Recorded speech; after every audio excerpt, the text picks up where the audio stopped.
I came home to find my life exposed on national TV.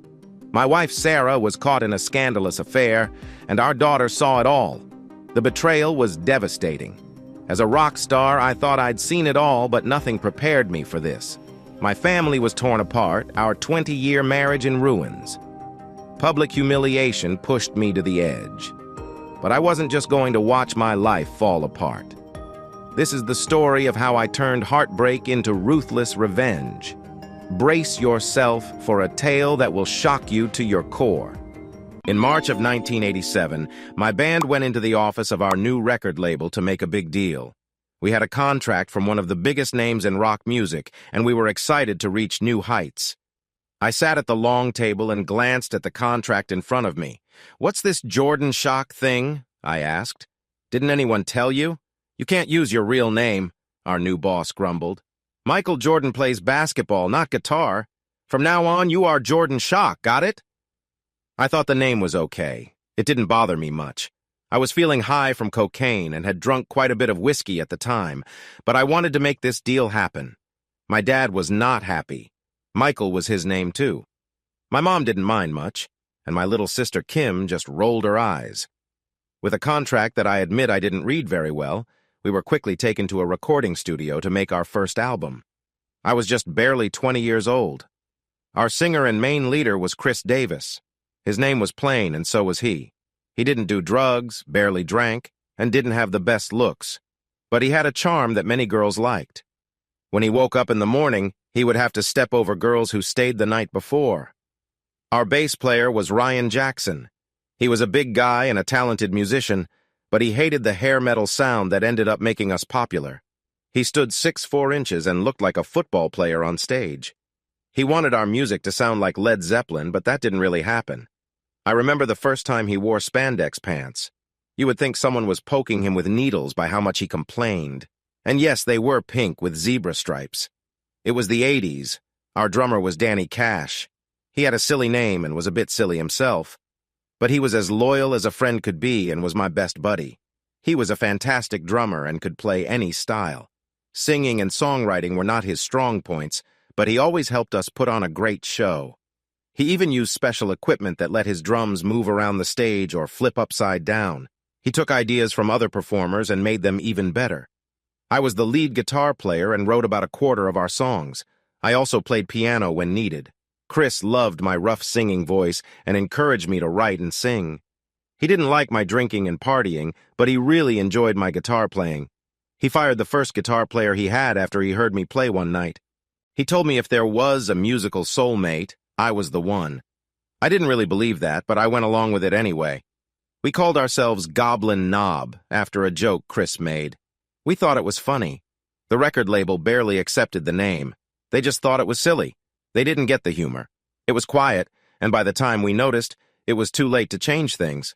We had become popular. It was better than Ryan's first choice, which was a silly name, Lower Lips. We recorded our album, and the music company loved it. They gave us money to buy new equipment and other things we needed. Our A&R guy, Chaz, took care of that. Chaz could be annoying, but that was his job. He was always around us, in the studio, on tour, and even at hotels. He even got attention from fans that we couldn't. Anyway, our first album came out late in 1987. Our first song was a loud and energetic one that did okay on the charts. We opened for the biggest bands at the start of our tours, but when our second song came out, everything changed. Your Love Is My Heart was the name of the song I wrote while I was a bit tipsy, with my feet dangling from a balcony in Akron. I can't tell you where the idea came from because I don't remember writing it. I had a small tape recorder I used to capture ideas, and I would listen to it the next day when I was sober.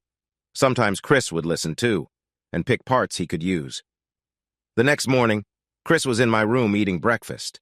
He was munching on granola and yogurt while I enjoyed my bacon on toast and bad black coffee. "Dude!" he shouted. "What was that?" "What was what?" I replied, a bit confused. "That tune. Play it back." I rewound the tape and found the part he liked. I thought it was nice, so I said, "I can write some words to that." "Do it. I love that tune. It fits my voice perfectly," he said happily. I laughed and said, "Sure thing, give me a couple of days." It was strange because I didn't remember writing the whole song. It had an intro, verse, chorus, and bridge, and I couldn't recall any of it.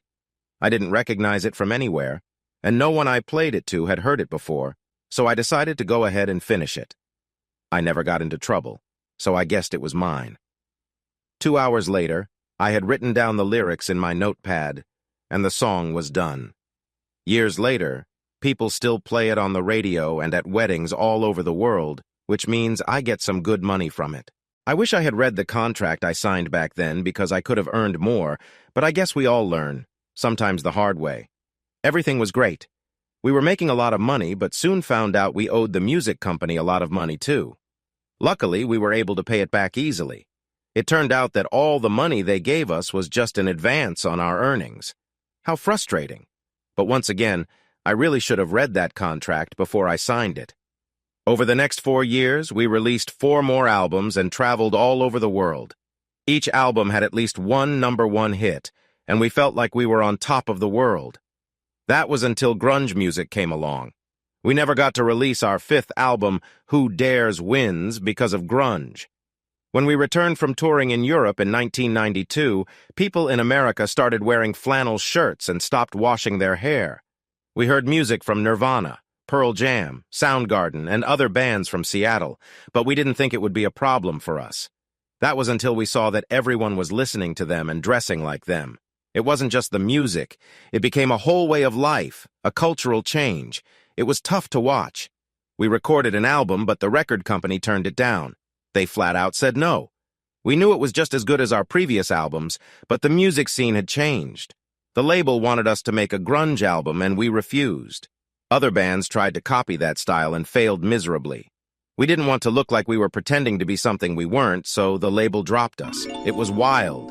Just a year earlier, we were the top band in the world, and now we were out of luck.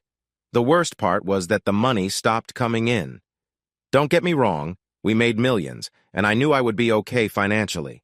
But without concert revenue, our albums weren't selling, and the radio stopped playing our music. It was a hard time. I made it through our time together without getting anyone pregnant, and more importantly, without getting married. That changed when my sister introduced me to her friend, Sara. Sara captured my heart right away, and I was completely smitten. We were married within a year of meeting. Sara was a beautiful blonde with a smile that could light up a room. The best thing about her was how smart she was. The only downside was that she always let me do what I wanted. I was disappointed to find out that we weren't Sara's favorite band. That honor went to Wild Punks. They were just another band that had some fame, but they too struggled with the rise of grunge. Sara wished I could introduce her to their singer because she thought he was incredibly attractive. Our time together was pretty typical. I didn't really know how to live a normal life, but we went to dinners, movies, and did all the romantic things. She assured me that my past fame wasn't why she liked me, and that she didn't care about my money. I wish I had been more clear-headed then. I should have listened to my lawyer, who urged me to get a prenuptial agreement.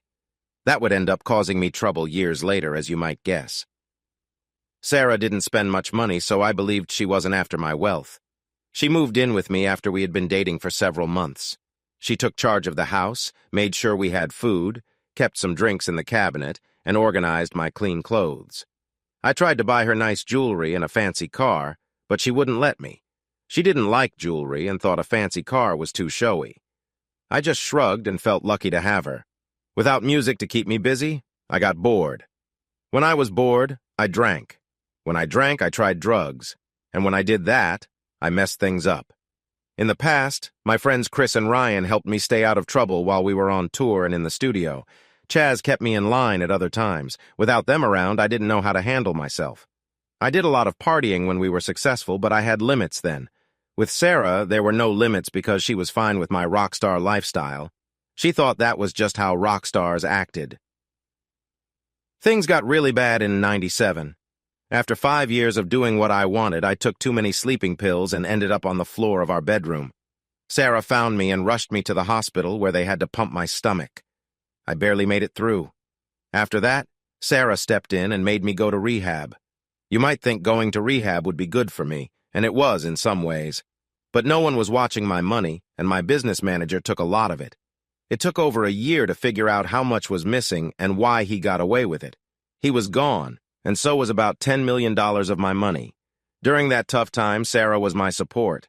I wanted to get revenge on that guy or just get high again, but Sara kept me from going back to that life. She cried with me, held me, and cheered me on. She meant everything to me. It was then that she suggested we start a family. She wouldn't consider it while I was in my bad years, as she called them. Once I got better, she stopped using birth control, and a year later we had our daughter, Melody. She became my whole world. Once Melody was born, I never thought about using drugs or drinking again. I couldn't lose her.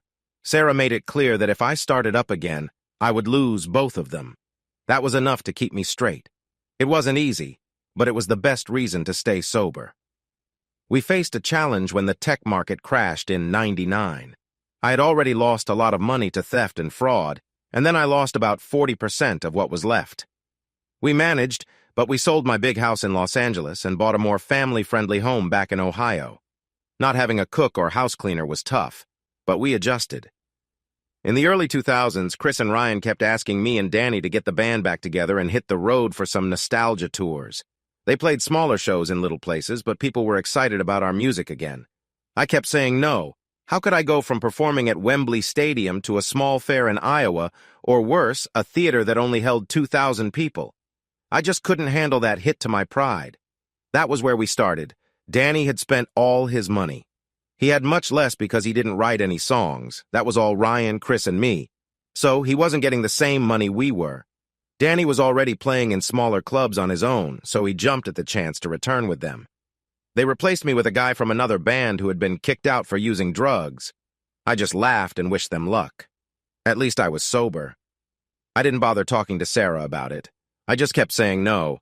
Chris and Ryan were so angry that they wanted me to give up my rights to use the name Goblin Knob without paying me since I wasn't touring with them. In a smart move, I said no to that. They then started to speak badly about me in every interview. They told people I was always drunk or high and unreliable for touring. So I decided to sue them. I had all their letters and emails asking me to come back. They were making me look bad in public but begging me privately, which was a strong case. I didn't want their money. I cared about those guys. I just wanted them to stop ruining my reputation. By then, Melody was in school, and other parents were looking at me strangely at events. In the end, we reached a deal. They agreed to say nice things about me, and I said I would drop the lawsuit. Like I said, I didn't want their money, and we didn't speak for 5 years after that. Life moved on, and things with my family were good. I started to see an increase in my earnings from music, and I was being interviewed for various Where Are They Now shows and articles. This was all because Goblin Knob was doing well again, and everyone knew I wasn't in the band. People wanted to know why, if I was still doing okay. Did I forget how to play? With Sara's encouragement, I joined a reality TV show in 2007 that put me in a supergroup with other stars from the 80s. It was the hardest time of my life. Those guys were drinking and using drugs like it was 1989. I managed to stay clean, but it was not easy. One tough thing about being an addict is not always having the best judgment to make good choices. When I went to my storage unit to get my guitar for the show, I found out my favorite guitar was missing. I looked everywhere but couldn't find it. I figured it was stolen. Guitar players really love their instruments, especially the ones they play all the time. I had a bright green prototype Ibanez that meant the world to me. It was the only guitar I used on all the albums and most of the tours. It was worn out from many years of playing, but it still sounded amazing. They sold a lot of them, but none of the regular models were like the ones I had designed. I was searching for some papers from Ibanez to help me file a police report when I came across a certificate from the Make-A-Wish Foundation. There was a thank you letter and a picture of me giving my guitar to a young girl who looked no older than 10. It turned out that in '95, I had given my guitar to a girl with leukemia who wished to play guitar with me. At some point, I must have thought it was a good idea to give her my guitar. How could I ever ask for it back? I took the blue version and used that for the show. I really hoped she was okay. I made a note to check on her, but with everything about to unfold, I never got the chance. Because I was dealing with my own issues while doing the show, I decided to move Sara into my house, which turned out to be a big mistake. Sara left her child, Melody, with her parents and moved into the show's house. She was so excited because she got to meet her favorite singer, Jimmy Grant, from the Wild Punks. One of the things we did for fun was have nightly hangouts in the hot tub. A lot of silly stuff happened that didn't make it on camera, but there was one thing that did, and it ended my marriage. After a big concert for the show's finale, I said goodbye to the other musicians and noticed Sara having a heated talk with Jimmy Grant. He was not the nicest guy, and I had to hold back from confronting him several times during the show. The producers were frustrated that I never had a showdown with him. They loved drama and put us in situations that would annoy me. I approached them and interrupted their conversation. "What's going on?" I asked loudly. "Nothing, dear," Sara replied calmly. "Jimmy was just trying to apologize for being rude to me." Jimmy smirked and said, "Yeah, it's my fault. I'm drunk, so I'm sorry, okay?" "Don't talk to her again," I said angrily, pulling her away. We got on our plane and flew home. Life seemed normal. Sara was doing well, Melody was happy, and everything seemed good. We watched the show each week, and Melody loved seeing me play guitar with the band. She had never seen old videos of me, so I promised I would find some, and we would laugh together at my style back then. Then, the second-to-last episode aired. Halfway through, there was a scene in the hot tub with Jimmy, Sara, and another girl Jimmy had brought along.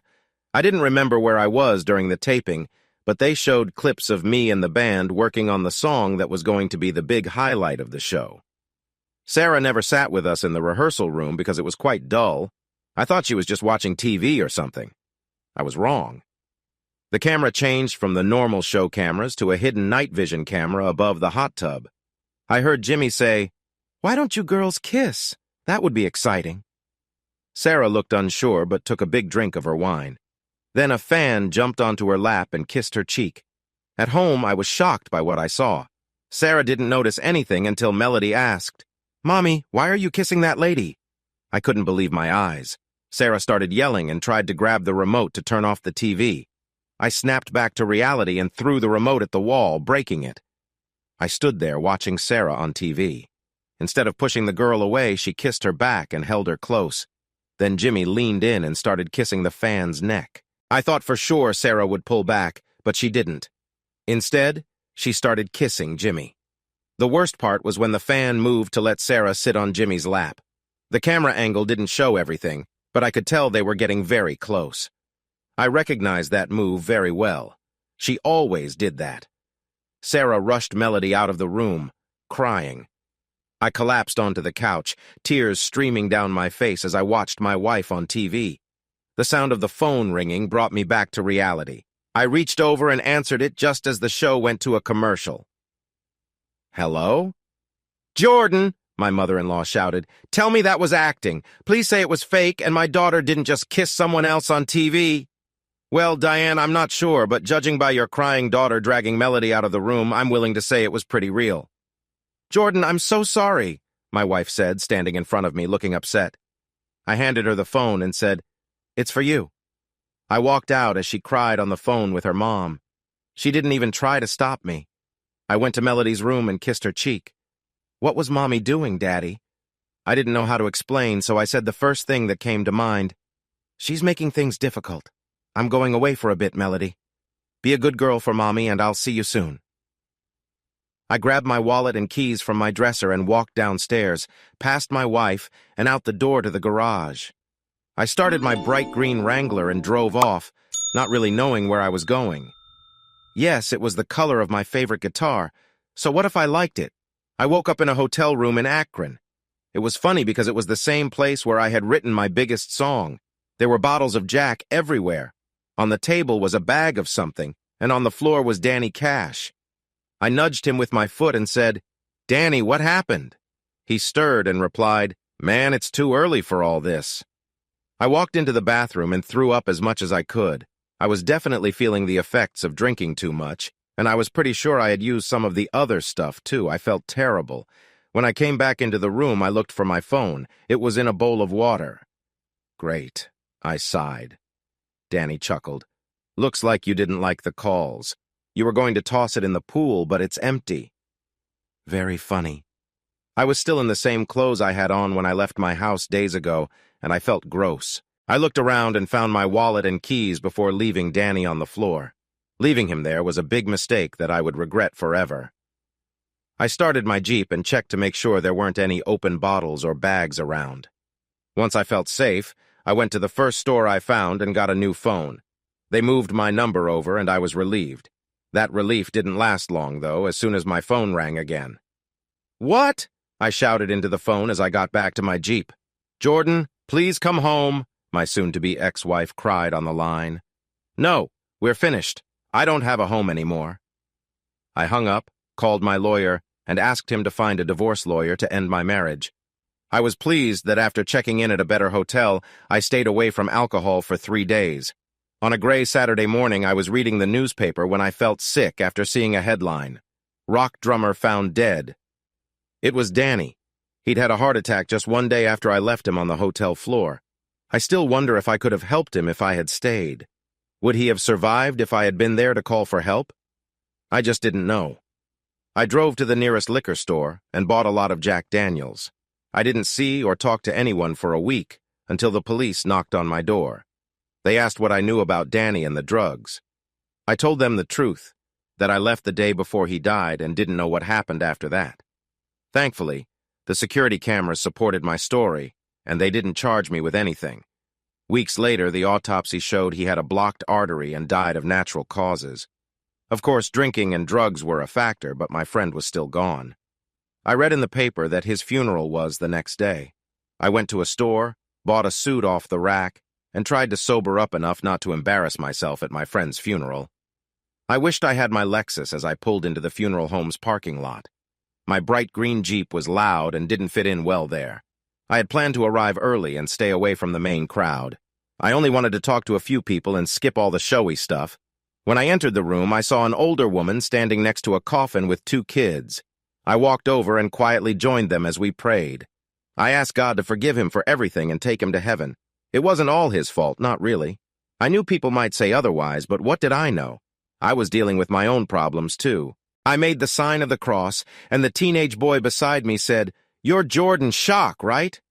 "I am," I replied. "My dad talked about you all the time. His stories were amazing." Before I could ask his name, the woman approached and hugged me. "Oh, Jordan!" she cried as I hugged her back. I was surprised I didn't recognize Dany's mother. I had spent a lot of time at her house when Dany and I were in Cleveland. "Hi, Mrs. Caselli. I'm really sorry about Dany." "He loved you so much, Jordan. You know that, right?" "Yes, ma'am. I loved him like a brother." "Can you believe it was his heart? After all the wild things he did, a heart attack took him.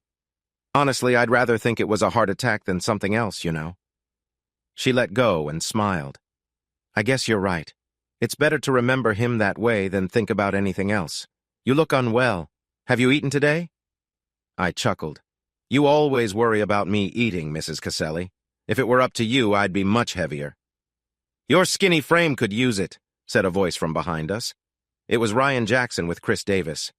I stepped over and shook his hand. I was surprised when he started crying and hugged me tightly. "Man, I miss you." I hugged him back. "It's been way too long." Chris hugged me too and began to apologize for past issues. I stopped him, saying, "Not today, man. Today is for Dany." We let go and he smiled.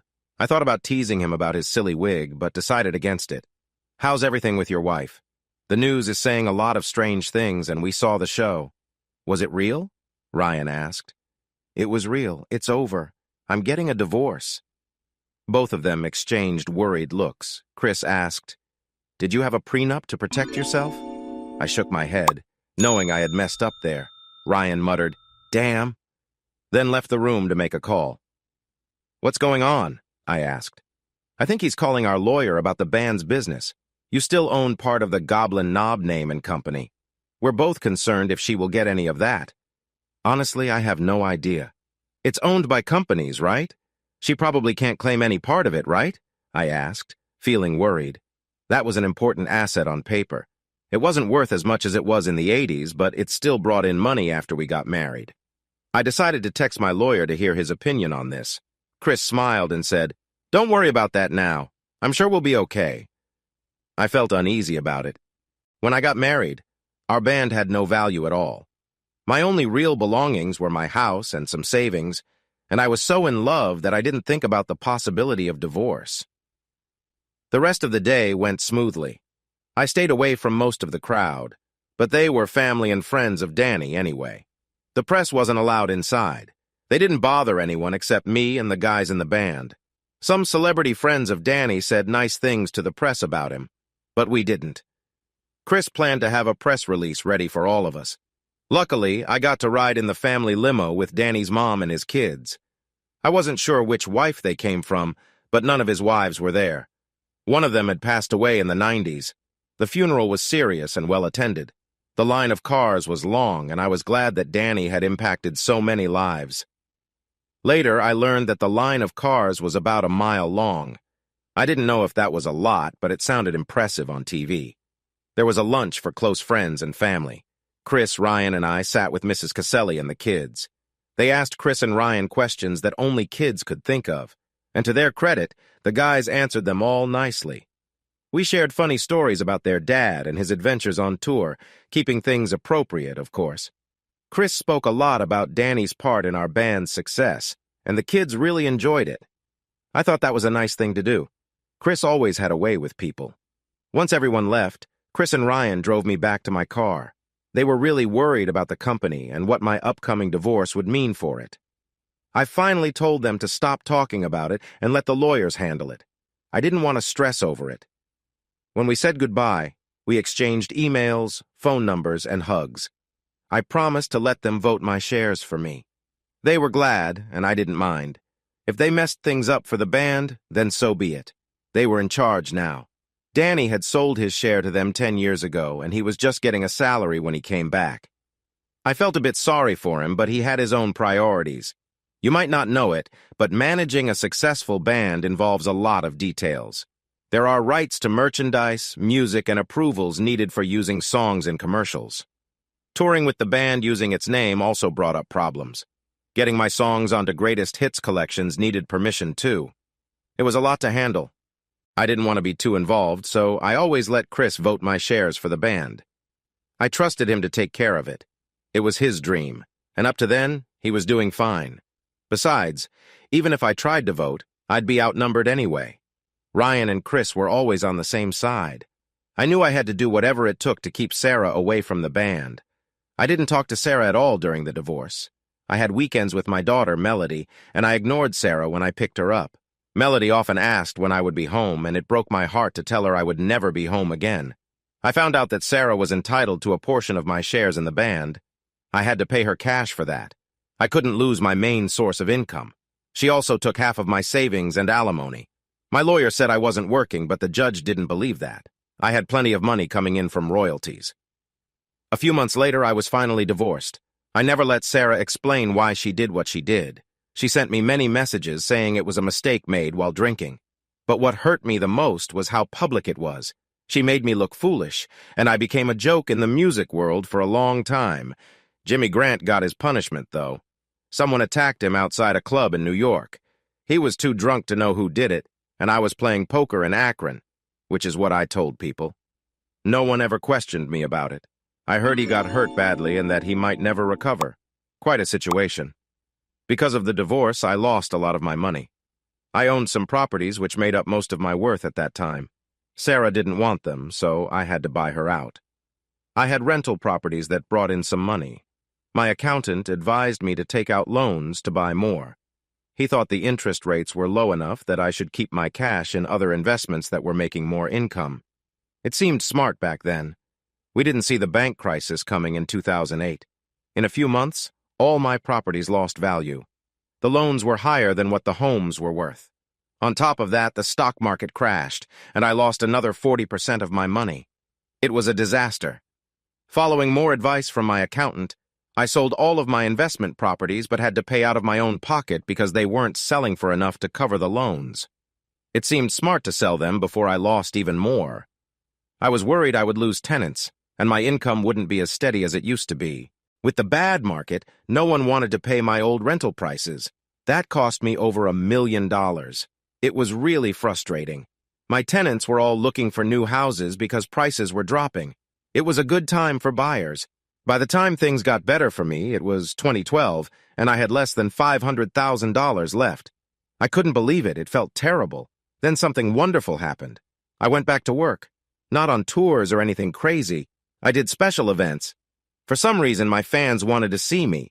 I guess they thought I was a bit distant because I hadn't done much for over 10 years. People were eager to pay a lot of money to see me.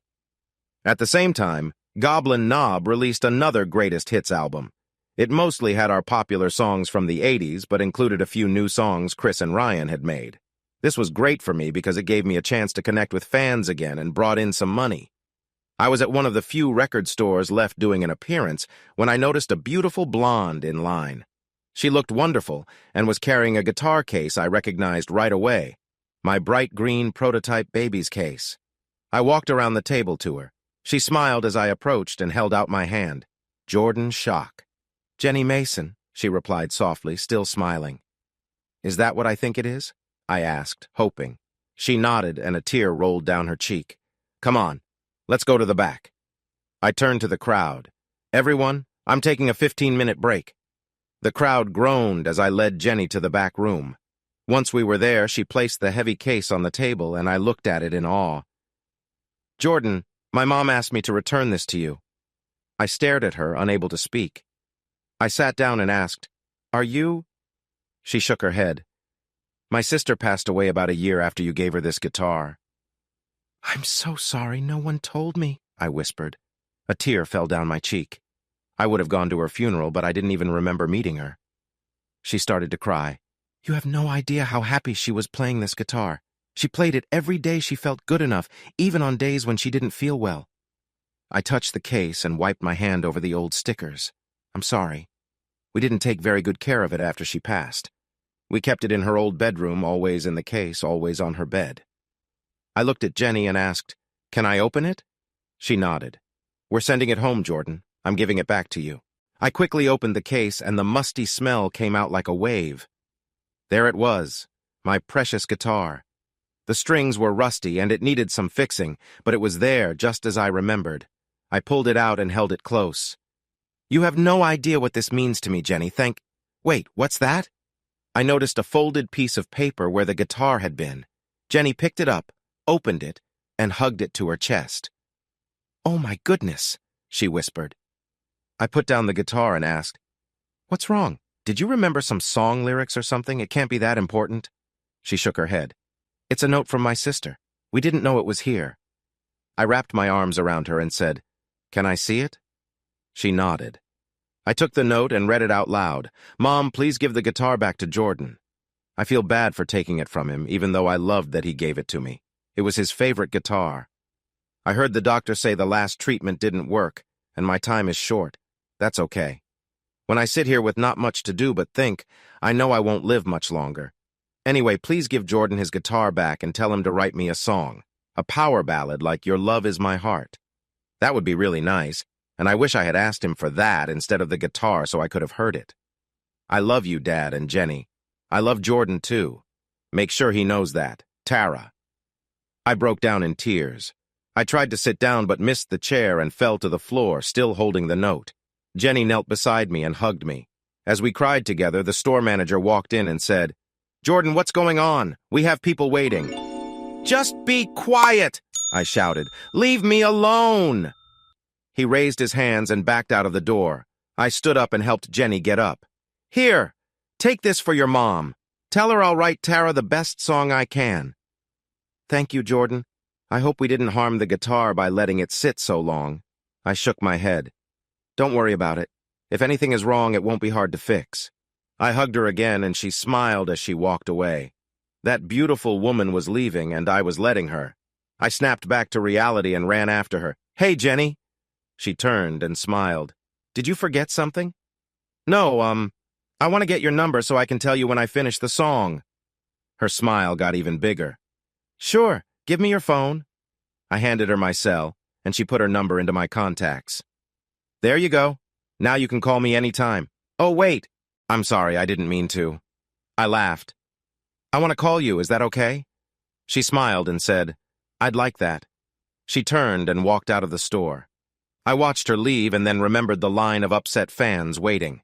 I apologized and went back to signing for them. A week later, I was working on the lyrics for Tara's song when Chris called me. "Hey, Jordan, we've been offered $1 million to play for a wealthy person in Oregon. It's a private party." "That sounds great. Just don't mess it up." "No, he wants you to play with us. Will you do it?" I laughed. "Man, I haven't played in a long time. I don't think I'm good enough." "I'll help you. We'll have you back to playing in no time." I thought about my tough money situation and asked, "When is the show?" "6 weeks from now." "All right." Wow, I thought. What have I gotten myself into? I went back to working on the song. A few hours later, I finished. I called Jenny. She picked up, saying, "Hello." "Hi, Jenny, it's Jordan. Jordan Shock." She laughed and said, "You're the only Jordan I know good-looking." I heard her say something quietly to someone else.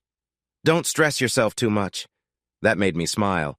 I replied, "You're not stressing. Listen, I finished Tara's song. I'd love to play it for you and your parents. Is that okay?" There was a muffled scream of excitement like she covered the phone. "When? How?" she asked. "Come to my house Saturday. I'll cook lunch and then we can listen to the song." "Your house? No, we couldn't."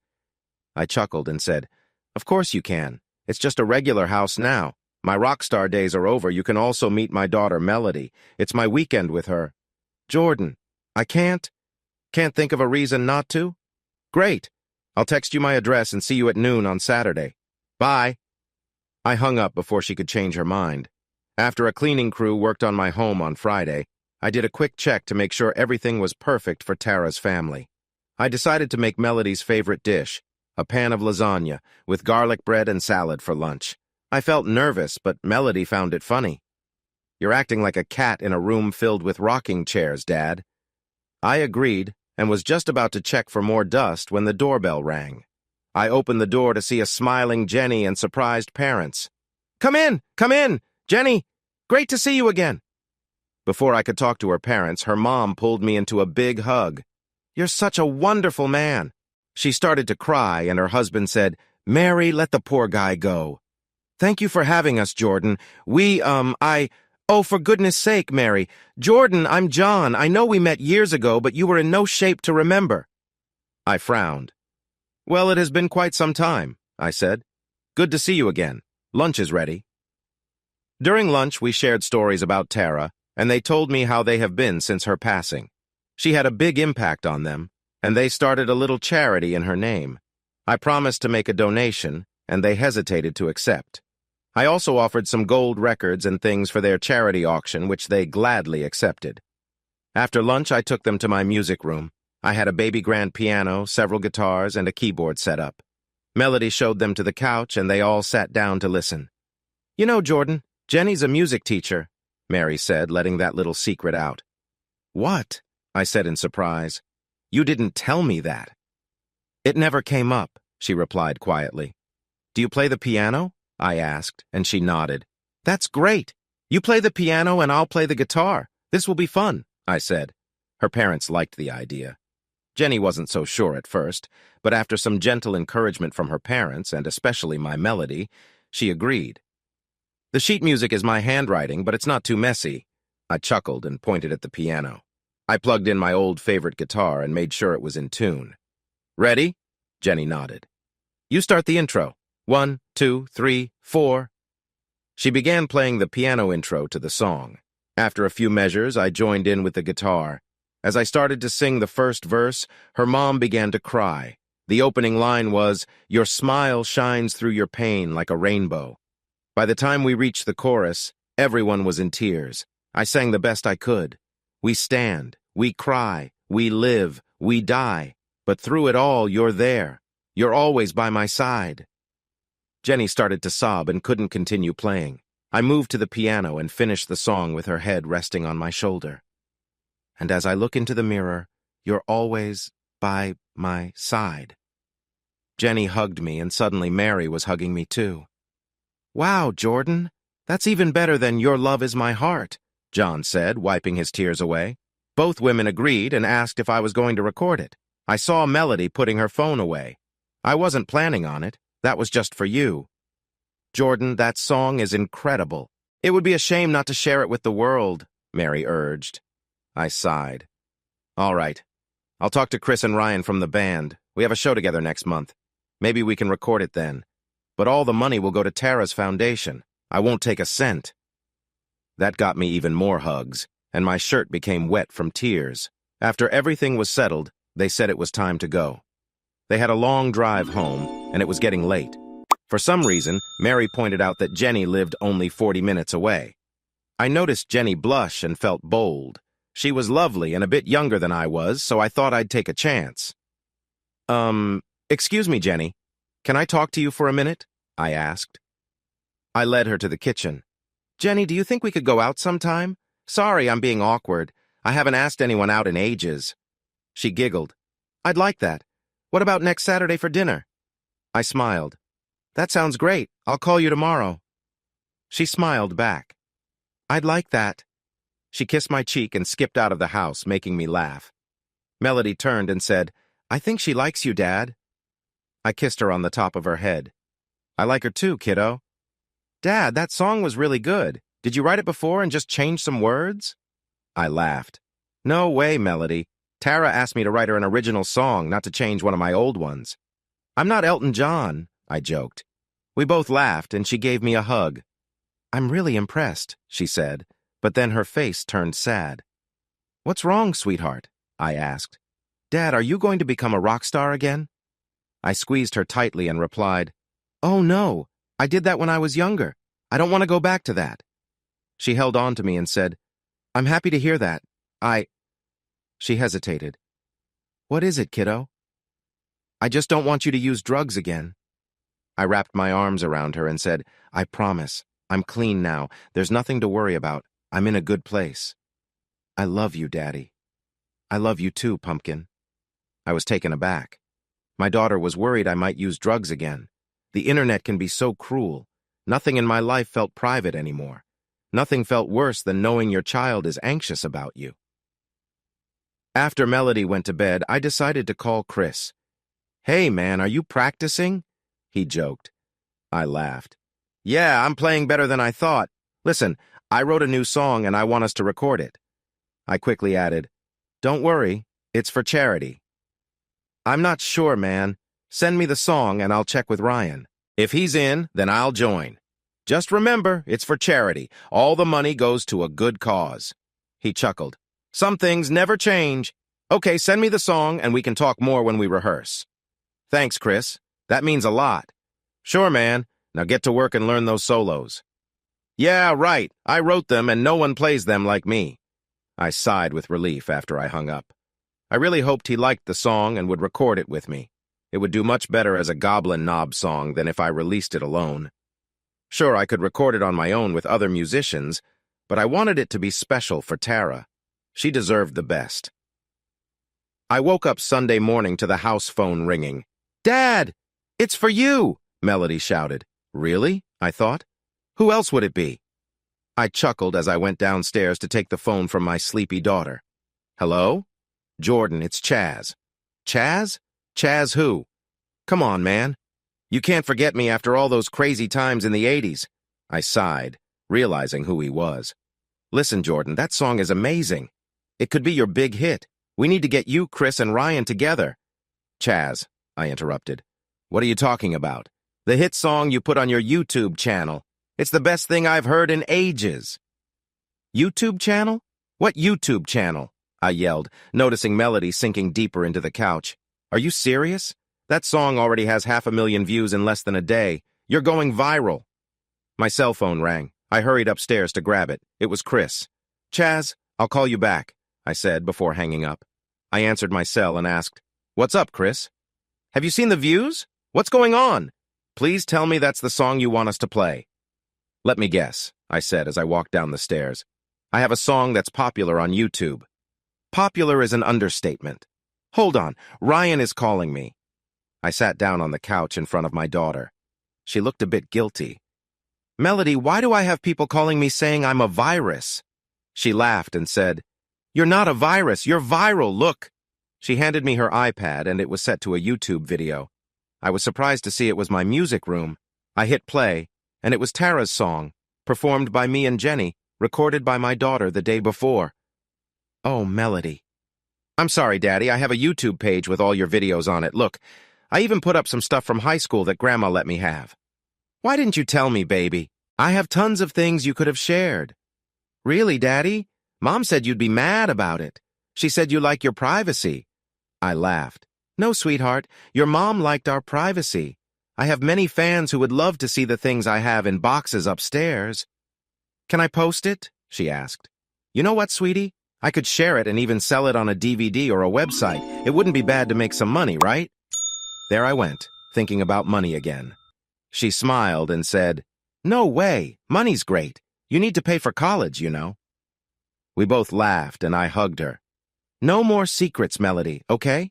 You should have told me you were posting that online. Tara's family might be upset. It was meant to be just for them.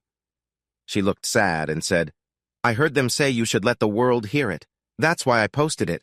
Look, it's almost at 1 million views already. I couldn't believe it. 1 million views in less than a day? Honey, is there a way for you to make money from this stuff? She looked at me confused. Okay, baby. Let me ask some people.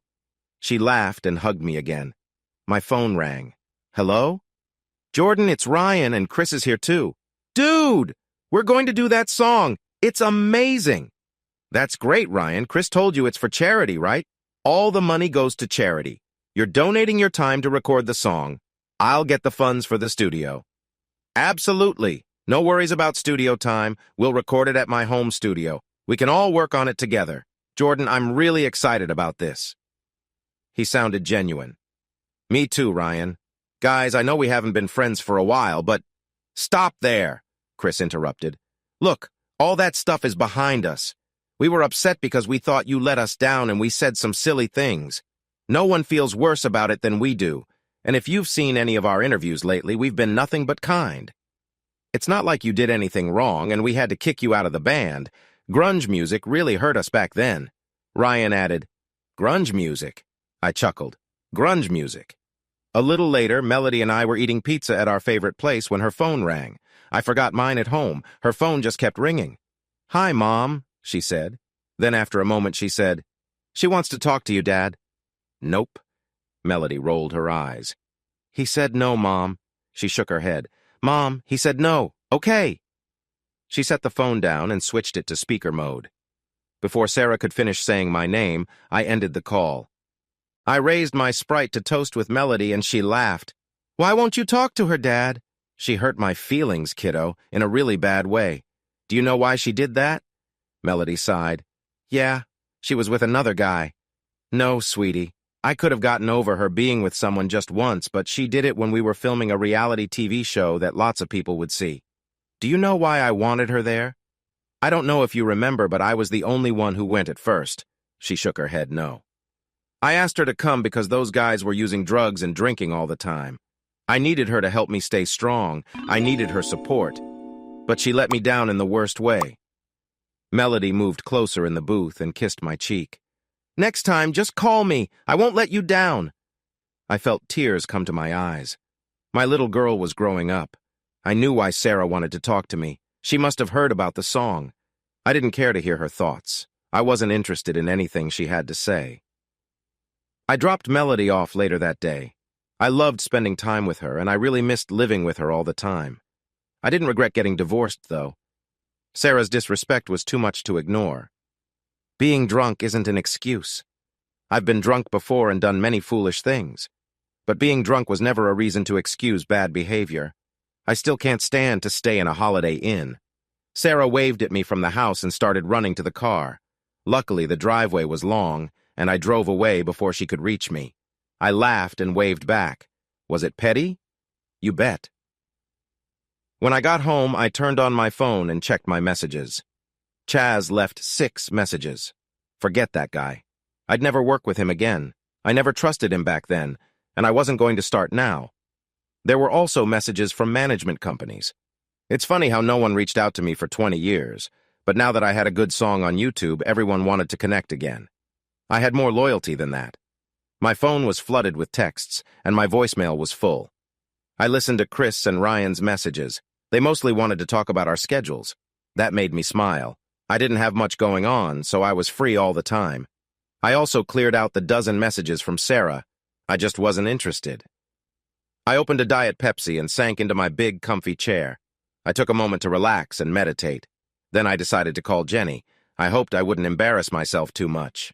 "Hi, Jordan. We can't believe how many views the song has. Isn't it amazing?" she said. I laughed. "Yeah, it's fantastic. My phone hasn't stopped ringing." "Oh no, that's too bad. I don't think people know it's me. I haven't heard from anyone. I didn't realize your daughter was filming us. I would have freaked out if I had known." "Me too," I said, laughing. "You aren't upset with her, are you?" "I mean, no, not at all. I would have liked to know I had a page on YouTube, but it's fine. My fans want to see that stuff, and that's good." She giggled. "What's so funny?" I asked. "You. You're too young to call it the YouTube. It's just YouTube." We both laughed at my mistake. "Okay, fine. But I'm 45. I'm not that young anymore." "You're as young as you feel, Jordan. I'm 33, and I don't feel that old." "Is that how old you are? Well, I think I need to go. I have to clip my nails and wash my hair." "Don't you dare, old man. I'm not too old for you." We laughed and joked for over an hour. "Hey, Jenny, can I take you out for dinner on Friday instead of Saturday? I have to go to Ryan's studio to record Tara's song on Saturday. We want to release it as a Goblin Knob single. Since it's become a viral hit, everyone wants to sign us." "Wow, that's great. Wait, are you getting back together with them? That's big news." I laughed. "No, we're just recording the single and releasing it online ourselves. Then we have one show next month, but that's all for me." "Okay, Friday sounds good. I'm excited." "Me too, Jenny. Talk soon." Well, our date didn't happen. Someone from the press found out that Tara's song was for a little girl from a Make-A-Wish event in the 90s, and they tracked down her family. They got a lot of calls and visitors, so it got really overwhelming. They ended up leaving town to stay at a family cabin. Jenny said we'd meet up once things calmed down, but I wasn't too sure. The bright side was that the extra attention helped raise a lot of donations for the foundation, enough to support it for several years. I flew to Los Angeles to meet Ryan and Chris to record the song. After some friendly chatting and catching up, they handed me a regular contract to record the song I wrote. I signed it, and we got to work. I was amazed that Chris had learned the song perfectly from the video, and Ryan came up with a great bass line. I had forgotten how talented those guys were. We enhanced the song to make it the powerful ballad it was meant to be, and the recording went pretty smoothly. I was feeling nervous about everything because I had never recorded anything while sober before, and I hadn't played much over the years. But I was still good enough to keep up. If I wasn't, I would have let someone else step in for me. Tara deserved the best, and Chris was pushing me to be ready. When I saw Ryan's studio, I was amazed. I hadn't been in a studio since everything switched to digital, and it looked impressive. The things he could do on that computer took only minutes, unlike the old days when it would take hours. I turned down the credit for producing the song. I wanted Ryan and Chris to take the praise for it. They already had a way to share the song online, so it would be out soon. I was surprised when they told me it would probably be ready by the end of the week. It was truly exciting. When we finished everything, Chris asked, "Do you want to practice some of the old songs? Are you ready?" I laughed and said, "Maybe not, but sure, let's try a few and see how it goes." We played a couple of our popular songs, and when we finished, I pointed out, "You guys sped up the tempos a bit." "More energy for the crowd," Ryan explained. "Good thing none of the songs are too hard," I joked, making everyone laugh. "You've got the main parts down," Chris said kindly. "You just need to practice to get your endurance back." I agreed with him. "Oh, and remember to practice standing up. Your back will thank you," he added. "Sounds like you learned that the hard way," I teased. "Absolutely," both he and Ryan replied. Ryan added, "You need to work on your core. Maybe do some sit-ups." We all had a good laugh. I said, "Getting older is tough, guys." It felt nice that we still had a good connection. It wasn't exactly like before, but we were more grown up now. It felt good, and I was excited for the show. I kept in touch with Jenny every day. Our conversations were just to check in. We didn't have the same easy small talk we used to. After I sent her the finished song, she called me on speakerphone with her family. They were all emotional and thankful for the work we did. "It turned out so much better than we hoped, Jordan," Jenny said. "I can't believe how fast you put this together. I felt grateful for their kind words. It really did turn out great, didn't it? Tomorrow is the big day. It will be on all the streaming sites starting tomorrow, although a couple might take a bit longer. Jordan, Jenny said, I've switched off the speaker. I sighed, thinking, here comes the tough part. She continued, Jordan, I really want to go on our date. Do you think you could come up here? I know it's a long drive for you, but I was dancing in my living room like a happy kid. Yes, I said, too excited. Yeah, I can do that. I shook my head and sat back down. I couldn't believe I was acting so silly around her. Great, she replied. I could almost hear her smile. Maybe she liked me too? There's a nice steakhouse in the nearby town. I'll meet you there at 7 o'clock, I said quickly, calculating my drive time in my head. I'd need to shower, shave, and find something nice to wear. I felt like a teenager. She laughed. Okay, I'm free tonight. Awesome, I'll see you soon. Jordan, she said softly. I'm excited too. I smiled as we ended the call. Things were looking good. I had no idea just how good they would become. While I was driving to meet Jenny, I got a call from Chris. Hey, Jordan, you won't believe this, but we got a deal to release Who Dares Wins. No way! Who wants to put that old album out? I asked, shocked. Big Cigar Records, he said. Chaz is working with them, and he's eager to make the most of the new single. He already bought the rights for the record. You showed it to Chaz? That guy? I felt annoyed. Look, he's the head of a record company now. You may not have liked him back then, but we needed him to help you stay on track. I sighed. But what's this got to do with me? He wants to sign us all, including you. That means a tour and 2 more albums. No! I shouted. I heard Chris take a deep breath. Jordan, think about it. He is giving us $500,000 each up front, plus 20% on CDs and 30% on digital sales.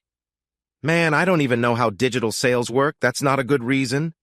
Jordan, this is a huge offer. That's how much he wants us. I pulled over and took a deep breath. Chris, I can't handle going on tour. I don't think I'd manage it. Jordan, we'll support you.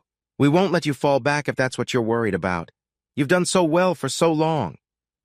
I had a hard time after seeing the show. And then with Dany's passing. Wow, we didn't know that. You're doing okay now, right? Yeah, so far so good. Great, that's a start, right? He asked. Yeah, I replied with a sigh. I knew I'd do everything I could to stay strong, but I felt alone. I couldn't be with Chris and Ryan all the time. I worried about the pressure of touring, recording, and being in the spotlight again. As much as I needed the money, I didn't think I could handle it. When does he want an answer, Chris? By tomorrow. I laughed. You know he's trying to catch us off guard, right? Chris chuckled. Yeah, he wants to secure us before the song gets popular and other labels make offers.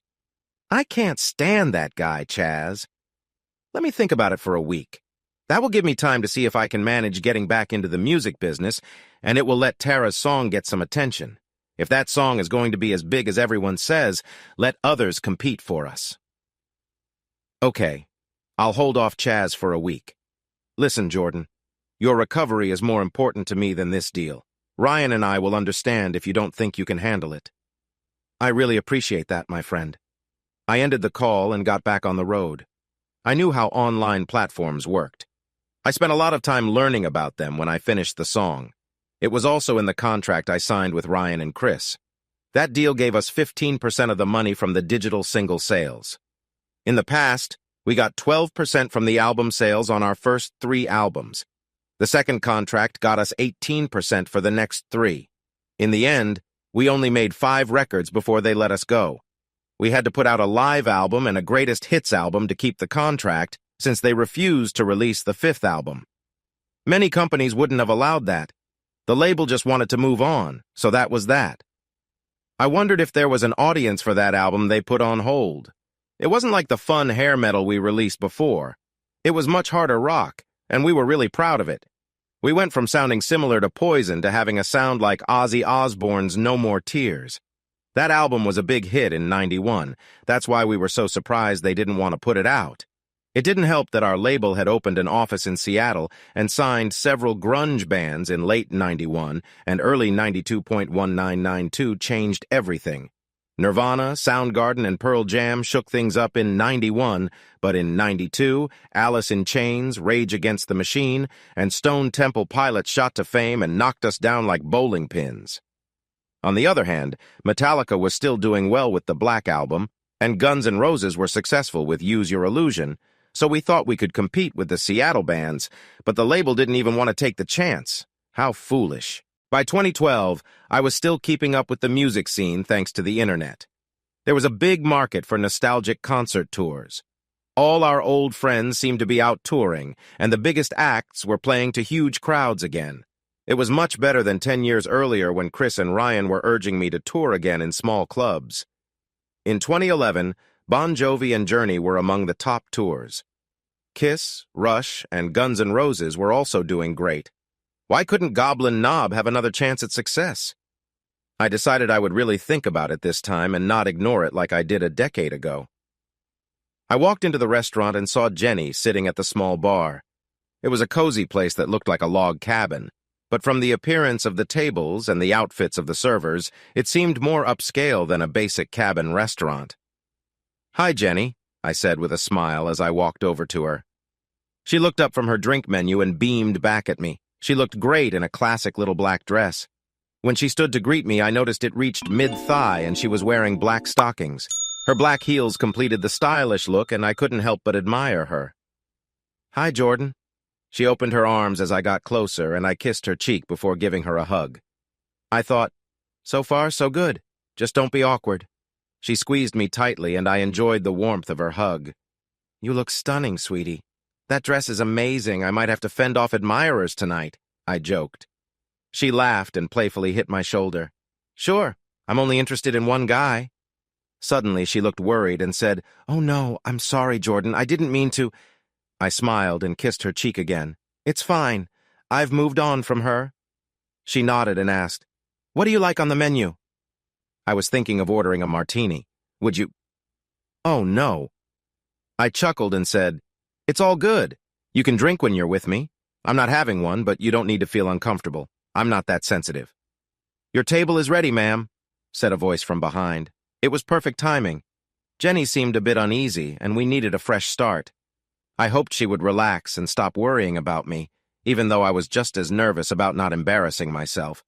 So much for acting like a confident rock star. "Tell me some stories from your music days," she said as she dipped her shrimp in the sauce. I smiled and replied, "Do you want the funny ones or the wild ones?" "Oh, the wild ones," she grinned. "One of my favorites is from when we were making our second album. Our drummer Dany had one too many drinks, and we needed him to record some parts. He could hit the drums just fine, but he couldn't keep his head up. I ended up holding his head up by his hair while he played. To this day, I think he was just messing with us. But he never admitted it." She laughed, saying, "That sounds wild. He must have been joking." "What about you? Did you ever do anything that crazy?" she asked. "Well, there was one time I played a show when I was really drunk. I could hardly play and definitely couldn't stand. I tripped and fell on stage. My guitar technician helped me get up, and a roadie brought out a chair so I could sit and finish the last few songs. Our singer told the crowd I hurt my ankle to cover for me, but if you watch the video, it's clear I was out of it. It was not my proudest moment. I'm definitely not proud of a lot of what I did back then." She frowned and said, "I'm sorry. I didn't mean to remind you of anything bad." "Let's talk about something else," I said quickly. "One time I was at a hotel bar and a big group of women rushed in and started yelling at me. I smiled and stood up, ready to choose my roommate for the night, but they all ran right past me. When I turned to look, I saw John Bon Jovi and Richie Sambora sitting in a booth behind me." Jenny choked on her drink as she laughed. "The good news," I added, "was that those poor guys couldn't handle all those women, so when they left, I got to pick from the leftovers." She shook her head. "Wow, aren't you the charming one?" "What can I say? Fans who don't meet the band still find me interesting." She laughed and said, "I always pictured rock stars wearing flashy clothes. You look like—" "A dad from the suburbs?" I joked. She nodded. "That's me. I haven't lived like a rock star since I moved back to Ohio. I'm not that person I used to be anymore." "I can't picture a rich and famous person living in the suburbs," she said. Well, I'm neither rich nor famous anymore. Sure, some people still recognize me. But with my short hair and the extra years showing, it's not as common. She looked concerned. You were in a big band. Did you spend all your money on bad habits and fancy homes? That made me a bit upset, but I tried not to show it. I looked into her eyes to understand where she was coming from. Was she disappointed I wasn't rich? Or that I didn't want to be famous? No, I didn't waste it. I lost a lot in the stock market and real estate when things crashed. Plus, I had to give more than half to my ex-wife. After losing money a couple of years ago, she probably has more than I do now, and I'm still paying her. Just then, the waiter brought our food. Great timing, I thought. As we ate our steaks, the conversation didn't go far. We talked about the usual things like, how's your steak? And, these potatoes are good, aren't they? I wondered if she was disappointed by my finances. It was a shame because I really liked her. When the waiter brought the check, I felt relieved since our chat hadn't improved much. It had turned into business talk about the foundation and how well it was doing after she gave my guitar back. I really cared about that and was glad I could help. Kids with cancer break my heart. I know I'd be devastated if my daughter Melody was sick. I reached for the check, but she tried to take it first. I've got this, Jenny. No, I made you drive all this way. I should pay. Jenny, do you think I'm broke? She looked down. Well, you said... I laughed. Jenny, I'm not out of money. I'm not rich anymore, but I'm doing okay. I can definitely take you out to a nice dinner and cover my gas, too. I'm sorry. I must look like I only care about your money, right? I smiled. I was starting to wonder what your real feelings were. She frowned. That's not true. I really like you. Please say I didn't ruin everything. I took her hand. I don't think you messed things up, at least. Not if we keep seeing each other. If you suddenly disappear, I'll figure it out. She smiled for the first time in a while. I'm not leaving. I want to see where this goes. Me too. Great. Do you need to go home or can you come to the cabin? Mom and Dad would love to see you and you can meet my son. I'd love to meet your son. She gave me a quick kiss on the cheek and said, Follow me. When I walked into the cabin, I was surprised. I didn't know they were so well off. It wasn't a cabin. It was a 2-story house, about 3,000 square feet. It looked like a cozy log cabin, but was much more than that. Before I even got fully inside, Mary, Jenny's mom, hugged me tightly. Jordan! Oh my gosh, thank you so much! John laughed and said, Sorry, man. She's been talking all week about how much the donations to the foundation have increased. It's been a wild few weeks for us. I bet, I replied. I'm glad things are going well. Jordan, Jenny said. This is my son, Michael. I smiled.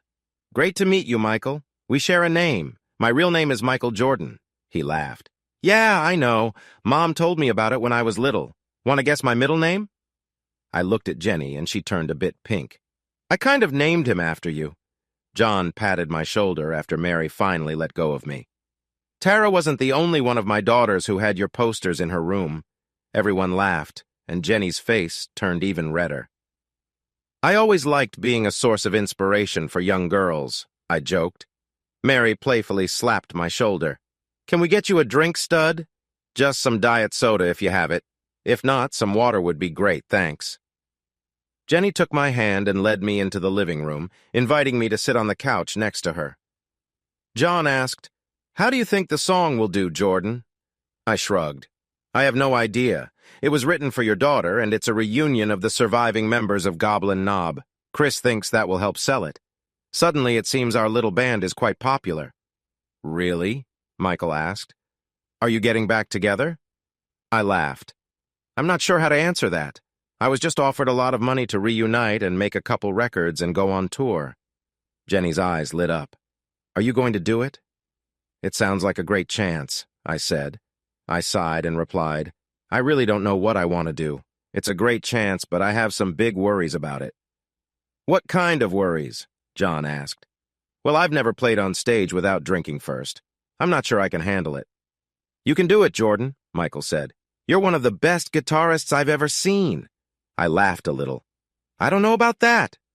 Mary walked in with my diet soda and said, I know you can do it, Jordan. Anyone with such a kind heart like yours can do anything they want.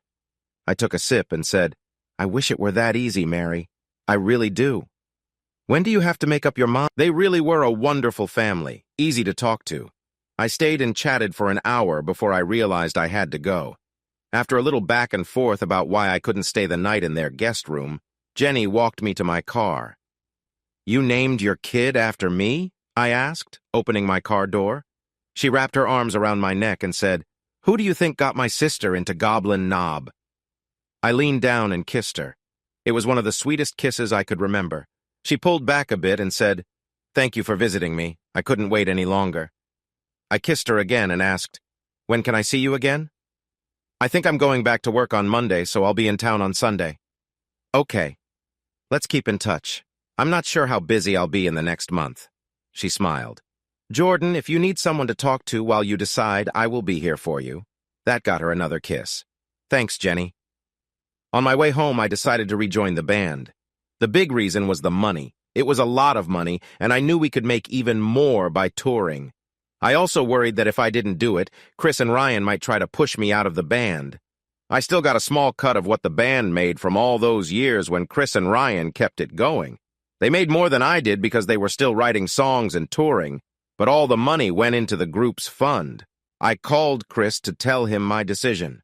"Absolutely, Jordan. You won't regret this, and I promise your sobriety will come first for us. If you ever feel like you're in trouble, just tell us. We will help you." "Thank you, Chris. Let me know if we get any offers." After I hung up, a feeling of worry washed over me. What did I get myself into? I really didn't think I would come out of this okay. I remembered when I first started. The problem was that this style of music was losing its popularity. In the mid-'80s, music started to change a lot. Heavy metal, hair metal, and hard rock each had their own groups of passionate fans. Mainstream rock was becoming more pop-like compared to the hard rock sound from the 70s. Bands from Los Angeles like Rat, Quiet Riot, and Poison were becoming popular. Glam rock was in, while harder metal sounds were not. I took what I learned about classical music and changed it to fit what later became known as the hair metal sound. My solos turned out to be very melodic and different compared to the typical blues-based solos that were loud and familiar. While many guitarists were trying to copy Eddie Van Halen, I aimed to create something entirely new. But that didn't really matter. Once I joined my first band, I figured out that what sounded great in my head didn't always work in a song. I ended up playing like my peers, but better. When Chris walked into the club when I was 18, I knew I was with the wrong crowd. Chris had a vision and a drive. No one else was as excited as he was about his music and dreams of becoming a rock star. I was eager to join his band, and the rest became part of our journey. I thought back to the first time I played in front of people. It was at a high school party, and someone gave me beer to help calm my nerves. Can you believe that? The first time I ever played for an audience, I was drinking. After that, I never performed without having a few beers first. That scared me. I realized I had never played a gig while completely sober. I felt uneasy about what lay ahead. 2 weeks later, I found myself in a lawyer's office in Los Angeles. In front of me was a contract to sign with one of the biggest music companies in the business. It felt unreal. Tara's song was a hit and getting more popular. 4 companies were competing to get us to sign with them. Chaz was not in a good place. His only advantage was having the rights to our... We wouldn't be in debt to the label, which was a big deal for us. We also made a side agreement to include Tara's song on our first album, which would help the Tara's Hope Foundation. This was a great deal for a band like ours. We weren't exactly at the top of the charts yet. The contract was for 3 years. It included 2 new albums, a live DVD, and 2 long tours across North America. The best part of this time was how my relationship with Jenny grew. Once she returned to town, we spent time together every day. Since I had a lot of free time, I often drove to her house and hung out while she finished her schoolwork. We went out for dinner, to the movies, played mini-golf, visited arcades, and more. I felt like I was a teenager again. I wasn't sure how to date, so I let her take the lead, and we did things she enjoyed. A few times we brought Michael along for dinner. He was a nice kid, and usually chose to do something else since he knew Jenny and I were getting close. I was proud to share my name with him. After our 4th date, Jenny wanted to see more of my house, including my bedroom. I was happy to show her. I wish I could say she was dressed in something fancy, but she wore jeans, a t-shirt, and sneakers. She still looked great.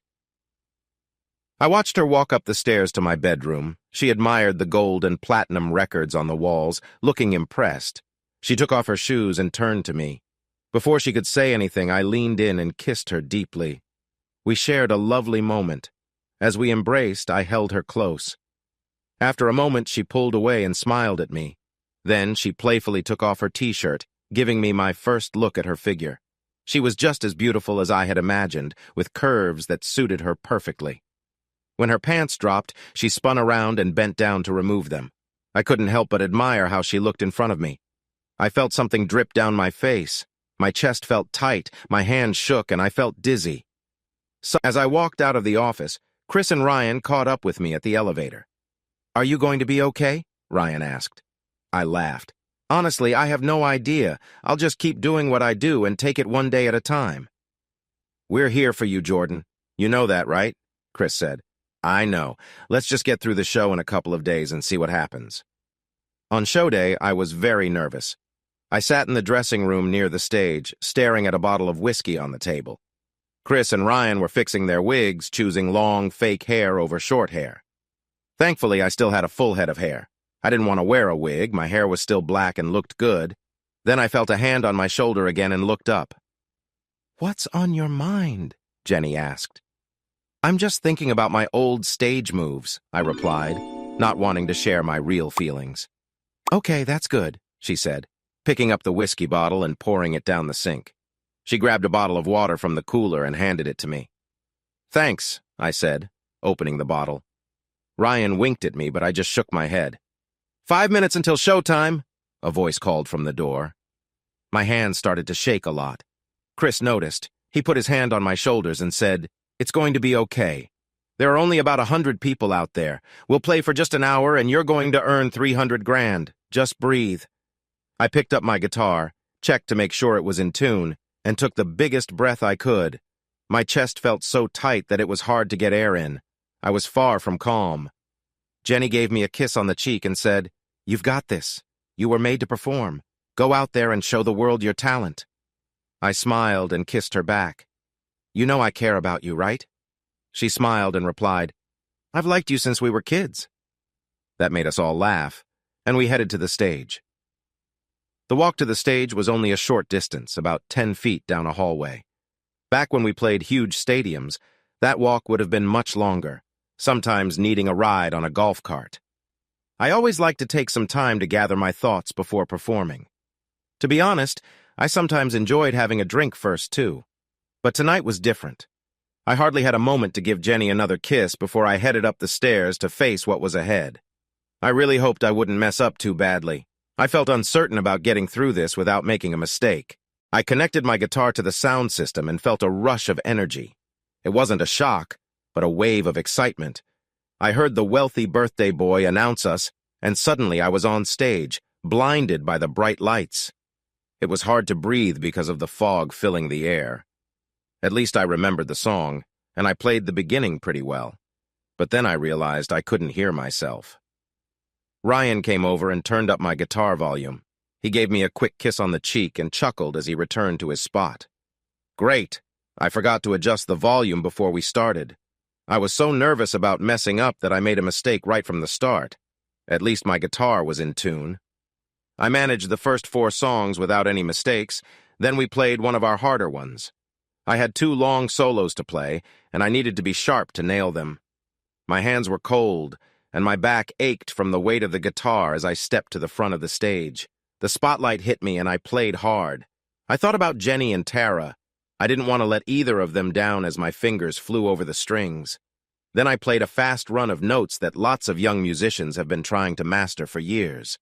The notes poured from my hands like magic, rising and creating a beautiful sound until I hit the final note and bent it with all my strength. It sang, echoed, and sent chills through the crowd, and then Chris jumped back into the chorus. I dropped to my knees, feeling as alive as I did when I was younger. Yes, I thought as I got up and walked to the microphone to sing my part. That felt like a moment of victory for me, proving I could still do this and do it without relying on anything. The last song we played was Tara's song. The crowd went wild for it, and I couldn't help but shed a few tears. Hearing everyone sing along to a new song was surprising. It felt like being back in 1990. The tears made the bright lights hard to see, so I closed my eyes and tilted my head back as I played the final solo and the last notes. The cheering from the crowd joined in singing, and our host walked up on stage to enjoy his moment. After I finished, he hugged me and took a bow with the band. What a goof, I thought, but I kept that to myself. When we stepped off the stage, I collapsed onto the couch in the dressing room. I felt completely worn out and wondered how I would do this every night on tour. "Jordan, you were amazing," Chris yelled as he opened a beer. Ryan agreed and grabbed the beer from him, pouring it down the sink. "Thanks. You can drink around me. I'm not going to fall back into bad habits just because there are some beers. I'm not like that," I replied. The door burst open and in came Jenny, followed by Melody and, to my surprise, Sara. Melody jumped onto my lap and hugged me. "You were awesome, Dad." Her excitement made me laugh. "Thanks, kiddo. I was really nervous up there." "We couldn't tell," Sara said softly. I felt uneasy seeing her, while Jenny sat next to me and hugged Melody, making Sara look unhappy. "Let me guess, Melody, you recorded that to put on YouTube?" Jenny chuckled at my remark. "I did, but I wanted to ask you what to do with it." Ryan stepped in. "Part of our deal is we can't release a video of the show since it was a private party. Sorry, but that recording is just for you." She glared at him and then stuck out her tongue. Everyone in the room laughed, and Ryan nodded, realizing he was bested by my 14-year-old daughter. Sara moved around the couch and sat in a chair in front of us. "Jordan," she said quietly, "you were so good tonight. Thank you for letting me see the show." I must have looked confused because Sara frowned. "I didn't let you come. If I had known you wanted to, I would have told them not to let you in." She ran out of the room in tears. Melody sighed and said, "I asked her to come, Dad. I think it's time you moved on from all that. You've got Jenny now, right?" She got up and went after her mom. I looked at Jenny, trying to ask with my eyes what was going on. Jenny frowned and said, "Don't give me that look. That was not nice of you. I know she hurt you, but she's still the mother of your child. You need to find a way to get along with her for Melody's sake." I shook my head and got up to pack my things and go home. I couldn't see how I could ever have a good relationship with Sara again. I knew I was being a jerk, but she was the one who hurt me first. Forget her.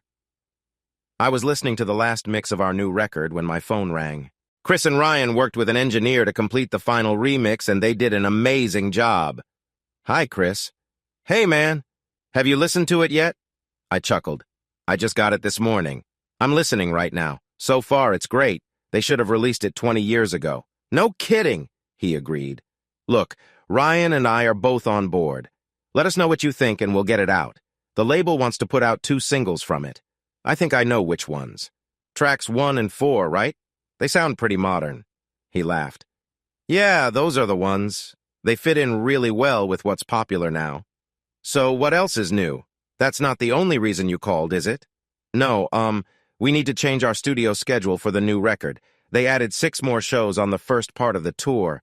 It will start 2 weeks earlier, but we need to record the drums at Ryan's house first. We'll go to a studio a couple of weeks later." I laughed. "Anything else changing?" "Nope. You're still good with this, right?" "There's no turning back now." "Everything's fine on my end. I actually feel good about it, and I'm eager to get into the studio. I've got a couple of songs I've been working on that are pretty solid. Maybe you and Ryan can help polish them up and consider them for the album?" I heard him sigh. "Look, Jordan, Ryan and I have the songs ready to go. I'm not sure—" "Hold on a sec. If you think you won't include at least 1, maybe 2 of my songs on the album, you're mistaken." "Hey, man, we're already putting Tara's song on the album. That's your 1 song." "No way, man. You're putting that song on to support the album. If you don't think my songs are good enough, fine. But to say you won't even think about them without hearing them, that's just not fair. That's not how we used to do things." "This isn't the past, Jordan. This is our band now. You had your chance to—" "Forget you. Record it yourself." I hung up the phone, wishing it were a desk phone so I could slam it down. I thought, forget that guy. I knew it was him and Ryan who had held the band together for the last decade, but I was still an equal part of it. We shared the money fairly, and I wasn't going to let them disregard me without listening to my work. It had been 20 years since I wrote a song, and when I finally did, it was a big hit. I was starting to regret rejoining the band. That evening, I was deep in thought about why I was back with the band. I knew money was a big part of it, but why did I need the money? I could have lived comfortably off my royalties, and I had a decent amount saved. I wasn't a millionaire anymore, but I was still doing well and had good earning potential. So why did I want more money? I realized it was for Jenny. I wanted to be the successful rock star who could give her a life of comfort. I shook my head, knowing that was a silly reason. Her family had money. Her inheritance was likely worth more than I would be after the contract was done. So why did it matter to me so much? I was not as full of myself as before. I felt good once things settled down after the housing market crash. I had some money saved, plus a check every few months that, while not making me rich, kept me comfortable. Did I really want the stress of being in a band again? I realized I might have already decided to step back. For 3 days, Ryan and Chris called me every 30 minutes. I didn't pick up. Our agent also called twice, asking what I needed to feel good in the studio and on the road. I didn't tell him I was not on good terms with the guys, and it seemed they hadn't mentioned it either. I told him to get me lots of pink starbursts and blue peanut M&Ms just to keep him busy. I knew Chris didn't like sushi, so I joked that I needed sushi for lunch 3 times a week. Real sushi, not those fake California rolls. On the 4th day, my phone finally stopped ringing. It was Saturday, and I was watching old recordings from my attic with Melody and Jenny. They laughed at my bright pink and green outfits. Thankfully, by 1988, Ryan and I had stopped wearing them and switched to jeans. Chris still wore those tight jumpsuits, trying to be like Steven Tyler. It annoyed me back then, but it was his body on display, not mine. The girls didn't seem to mind. He got more attention than any other guy I knew. At noon, the doorbell rang. Melody jumped up to answer it. "Dad, it's for you," she called out. As I walked to the door, I saw it was Ryan. "What are you doing here?" I asked casually. "I want to hear the songs," he said, walking in without waiting for an answer. He was still built like a linebacker, so I moved aside. I was definitely smaller. I closed the door, and when I entered the living room, I saw him hugging Jenny. "Hey, back off, man! We're going upstairs!" I yelled. I didn't really need to say that. I knew Ryan wouldn't bother her, and she wouldn't want to be with him anyway. I just wanted to make him feel awkward. "Sorry, man. Just saying hi," he replied. "Let's go upstairs." I hurried him along. I rushed past them and took the stairs 2 at a time. In my music room, I grabbed my old headphones and hooked them to my 4-track tape recorder. It was an ancient piece of equipment, but it still worked great. Ryan walked in and looked around, smiling at the photos from our past. "I remember that show," he said. "It was our 2nd gig. I didn't know we had photos from that night." "I have pictures from all our first shows. Some videos, too. My parents were there for every single one and got some really good stuff." "Why didn't you share this with us?" he asked. "We could make coffee table books or DVDs.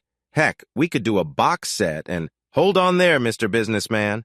I never thought anyone cared about my old songs until my daughter told me that people were asking her to put them on YouTube all the time. She was scared to tell me about her YouTube page until it was too late, and I found out by surprise." "The fans will love that," he said. "Don't you read the messages online? Are you not following the fans?" I shook my head. "Wow, you really need to check it out. Are you even on our Facebook page?" "What's that?" I asked. "Oh, come on, we're the same age. Get with the times. Ask your daughter to help you. Anyway, let's hear the songs you're thinking of leaving the band over." "I'm not leaving the band, Ryan. It's how he shut me down. He didn't say he would think about it, he just dismissed me. That's so disrespectful. You guys never did that to me back in the 80s.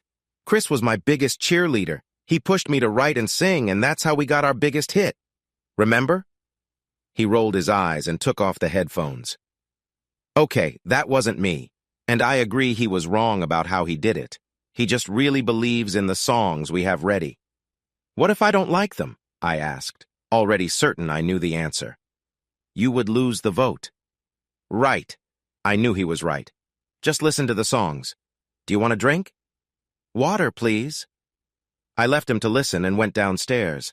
I saw 2 women looking at me when I entered the living room. "What's going on?" Jenny asked.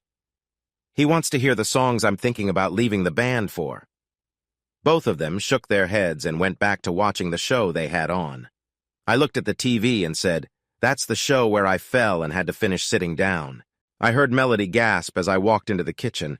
I grabbed the water, and as I walked past the girls, I saw it was the part of the show where I did my guitar solo. I stopped to watch and was surprised at how young I looked. I seemed like a little kid playing dress-up, but I played really well that night. I went back to the music room and tossed Ryan his water. He took off the headphones and said, "We'll do the songs, but I think Chris should sing the second one. Your voice can't reach those notes anymore." I nodded, trying not to smile too much. "Are we good? Should I step in for you guys?" He asked about my fight with Chris. "We're fine. I'll be at your place next week. Just make sure my bed is comfy, and I don't want you walking around in your underwear." We laughed, hugged, and he left. It was surprising that he came all the way to Ohio just to listen to the songs. Later, Jenny told me she thought he came to make sure I was okay and to talk me back into the band. That made sense to me. The first few days of recording the album were focused on getting the drums recorded.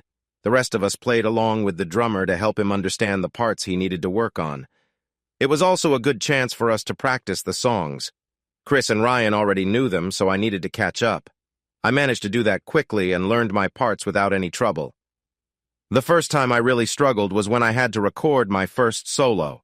We had been rehearsing and recording for 2 weeks, and I wrote all the solos during my breaks. I didn't just play around. I took the time to plan each section and made sure every solo had a story. One solo I wrote was a bit too hard for me at the time. When we recorded it, I messed up so many times that I got really frustrated. In my anger, I threw my headphones at my amplifier and kicked over a chair. "Take a break, Jordan," Ryan said through the speaker. I stepped out of the room and into the small kitchen nearby. I opened the fridge, grabbed a cold beer, and drank it quickly without thinking. After I finished, I noticed the crumpled can in my hand, and a tear rolled down my cheek. I dropped to my knees. I couldn't believe I drank a beer so fast without considering it. I felt scared about my future. I wasn't worried about staying sober after struggling with my marriage and losing Dany. Those were hard times. I was determined not to drink again and felt confident about it. But that beer in the studio was different. I was only upset about a song. A couple of months ago, a song wouldn't have bothered me at all. I needed to pull myself together. I felt a hand on my shoulder and looked up to see Chris and Ryan standing behind me. "It was just one beer, buddy," Chris said softly. "It doesn't mean you have to keep drinking." I stood up and wiped my face. "Don't be hard on yourself," Ryan said. "Just relax and you can start fresh right now. It's one day at a time, right?" I nodded. "Can I take a few minutes? I need to talk to Jenny for a bit. I'll be ready to start again soon." "Take all the time you need," Chris said. I knew he meant it. I walked outside and called Jenny. Unfortunately, I reached her voicemail. "Hey, baby. I needed to talk. I messed up and drank a beer when I got frustrated. I just wanted to hear your voice. I'll call again later. I love you." I sighed and sat on the bench in the garden behind the studio. I watched the birds at the feeder and listened to the wind moving through the trees and bushes.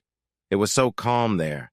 From then on, I used that spot to clear my head and relax during the rest of the sessions. I had been to enough AA meetings to know that one mistake doesn't mean everything is lost. I just needed to stop it here. I thought I was strong enough to handle this, and I wanted to show myself and everyone else that I could. I called my daughter, but I just got her voicemail. It seemed like it wasn't meant to be today for my support team. "Hi, sweetie. I wanted to talk to you, but don't worry. I'll call back later. Sorry for bothering you on a Saturday. Have a nice day. Love you." I put my phone away and said, "All right, everyone, let's try again." I entered the recording room and saw everything was back in order. The chair and headphones were where they belonged. I felt bad knowing Ryan had to clean up after my outburst. It was a small thing, but I used Ryan's effort to push myself. I guess it was silly, but it helped. I was really embarrassed for letting my frustration get out of hand. I warmed up for a bit and started to play back the song. It took 4 tries, but I finally got the part I kept messing up. I leaned back and took a deep breath. In that moment, I realized I could create this album and do it just as well as I did before. I just needed to keep my focus and follow my plan to stay sober. After 6 long hours, I recorded a few more solos and was ready to call it a night.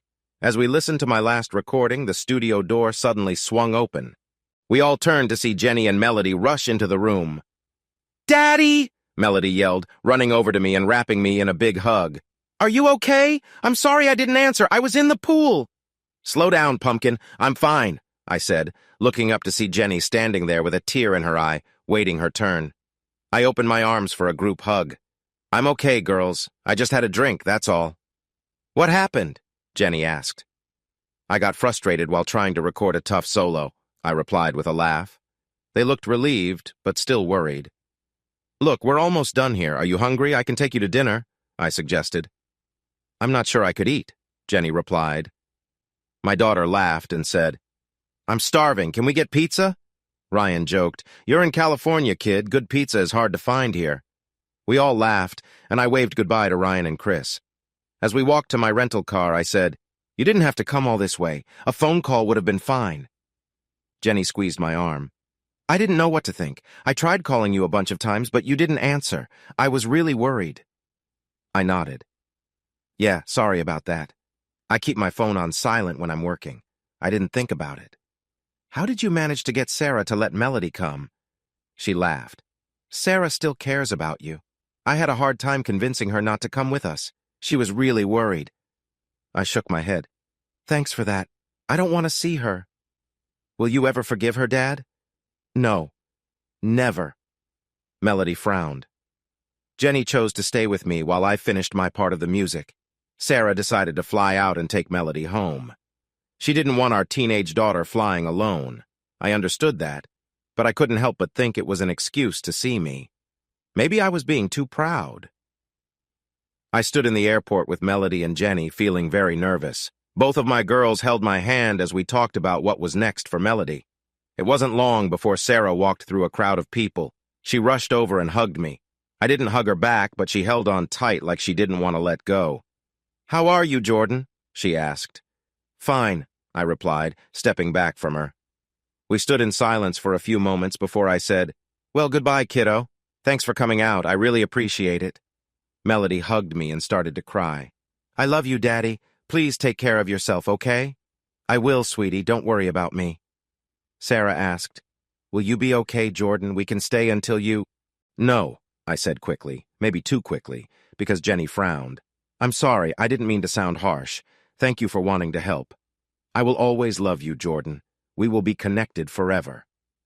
I laughed and turned to walk away, but stopped and added, "It's too bad you couldn't have held back." I walked off, leaving a crying Sara who was being comforted by my annoyed daughter. "Jordan, wait!" Jenny shouted as she hurried after me. I stopped, and she took my hand and led me to a bench. "Jordan, you need to let go of your anger towards Sara. It's time to make peace." "You don't understand," I said. "I do understand. How do you think I became a single parent?" "Okay, you know what it feels like to be hurt, but she did it to me in front of a lot of people." "Yeah, I know. When you were in that hot tub, did you think you were in front of a crowd?" I shook my head. The cameras had been off when things happened. I didn't know about the hidden cameras. I should have thought about taking action against the show. She started to cry, and soon I found myself sitting alone while the 3 women in my life shared a hug. I shook my head as a man in his 40s walked up to me. "Excuse me, sir. Are you Jordan Schock?"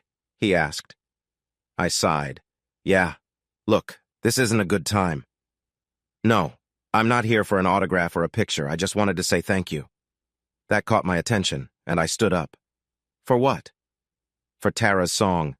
My little boy was named Justin." A tear rolled down his cheek as a woman joined him. "It's him, isn't it?" she asked. I nodded, and she began to cry. "I'm sorry to hear about your loss. How did he die?" I asked. "Cancer. Just like Tara," he replied, hugging me tightly. "We've listened to your song so many times. It means everything to us." I was surprised and found myself crying with them. I didn't realize it, but soon a crowd was gathered around us. "When I first heard the song, it felt like you were telling our story," he said. I smiled and said, I turned to Jenny and said, "I never thought that song would matter so much to someone else." She kissed my cheek and replied, "Tara's not the only one who has left us too soon, Jordan." I noticed Melody and Sara watching us. Melody put her phone away. I almost told her not to share what she recorded, but then I thought it might be good for people to see how that song touched lives. So I let it be. Sara came over and said, "Jordan, please stop pushing me away. In that moment, I realized life is too short for anger. It hit me suddenly, but I understood that I needed to let go of my hurt. I was upset with a woman I cared about for betraying me, while others were facing much worse, like losing their kids to awful diseases. My feelings didn't seem so important anymore. I stepped away from Jenny and opened my arms. Sara rushed into them, almost knocking me over. We hugged, both of us. I held her close. "Thank you for always being there," she whispered before turning away. She hurried down the aisle toward the TSA line and disappeared into the crowd. Melody looked at me and said, "Thank you, Dad. She has so many regrets, and I worry about her." We hugged, and then she ran off to catch her mother. I wondered when my little girl grew up so fast. I woke up to a bright Sunday morning. I checked the clock, and it was 6:40 a.m., just 5 minutes before my alarm was set to ring. Is there a worse feeling? Today was the start of our tour. The new album was going to be released on Tuesday, and we had our first show in Newark, New Jersey. Jenny was supposed to come along for the first part of the tour, but she had to stay back when Michael broke his leg playing football. It was tough, but I understood. Her son needed her. A week ago, when I found out who was opening for us on the first part of the tour, I almost quit. It was Wild Punks. Chris told me it was fine because Jimmy Grant wasn't their singer anymore. That made me feel a bit better. And honestly, I was glad he was missing out. I got up and jumped into the shower to start my day. After I dried off, I looked in the mirror and felt good about my reflection. I was looking at a man in his mid-40s. He was in pretty good shape and was on the edge of getting another chance to shine. I wasn't sure if I wanted to be in the spotlight again, but I knew I would have to deal with it if it happened. I was up early because we had a press conference, and I needed to be part of it. It was just the 3 original members speaking, so it would seem odd if I didn't show up. After breakfast, I walked to the smaller conference room they had set up for us. It was nice to be away from the press and fans for a bit. Chris and Ryan were already there, along with some folks from the record company. "Jordan, come here!" Chris called out when I came in. We greeted each other and sat down to talk about the press conference. "Jordan," Chris began, "we know you don't like this stuff, so we'll handle most of the questions. We'll answer the general ones, and you can just reply to what gets asked directly, okay?" "That works for me," I said. I really didn't want to speak with the press, and this was perfect. I thought no one cared about me anyway. Our manager called us to the next room to get started. We sat at the table and waited for the press to come in. I was surprised by how many reporters were there. I later learned that 50 news outlets had received passes. I wasn't paying much attention while pouring a glass of water when the first question was asked. I heard some whispers in the room, and Ryan leaned over and said, "Don't answer that. Just ignore them." I looked at him confused, trying to understand what he meant. Then I heard the question again.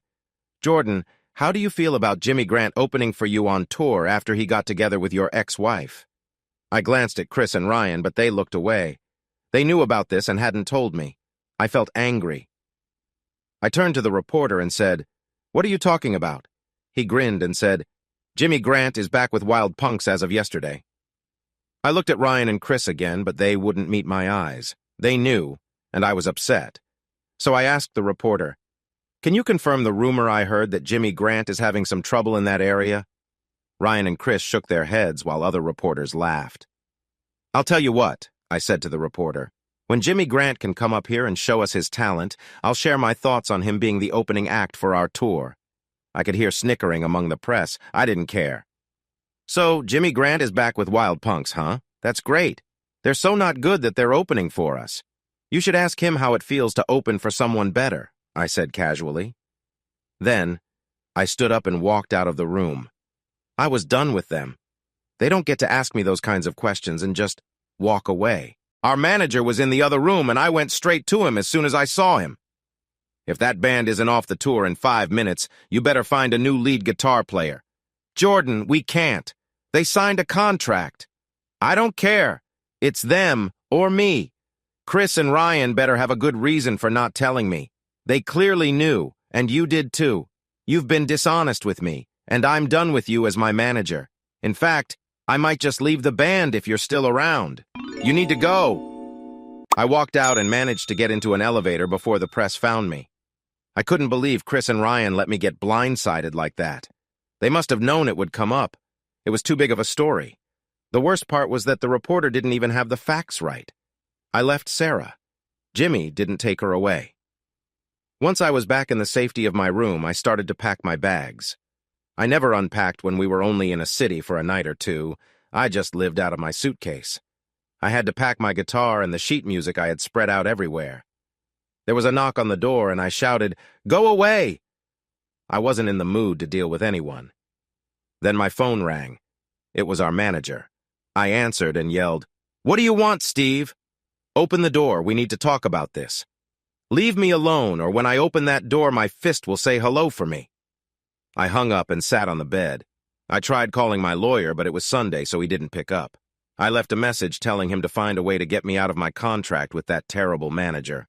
I also wanted to see if I could break my deal with the record company and the tour management, just in case Chris and Ryan didn't have a good reason for putting me in that situation with Jimmy.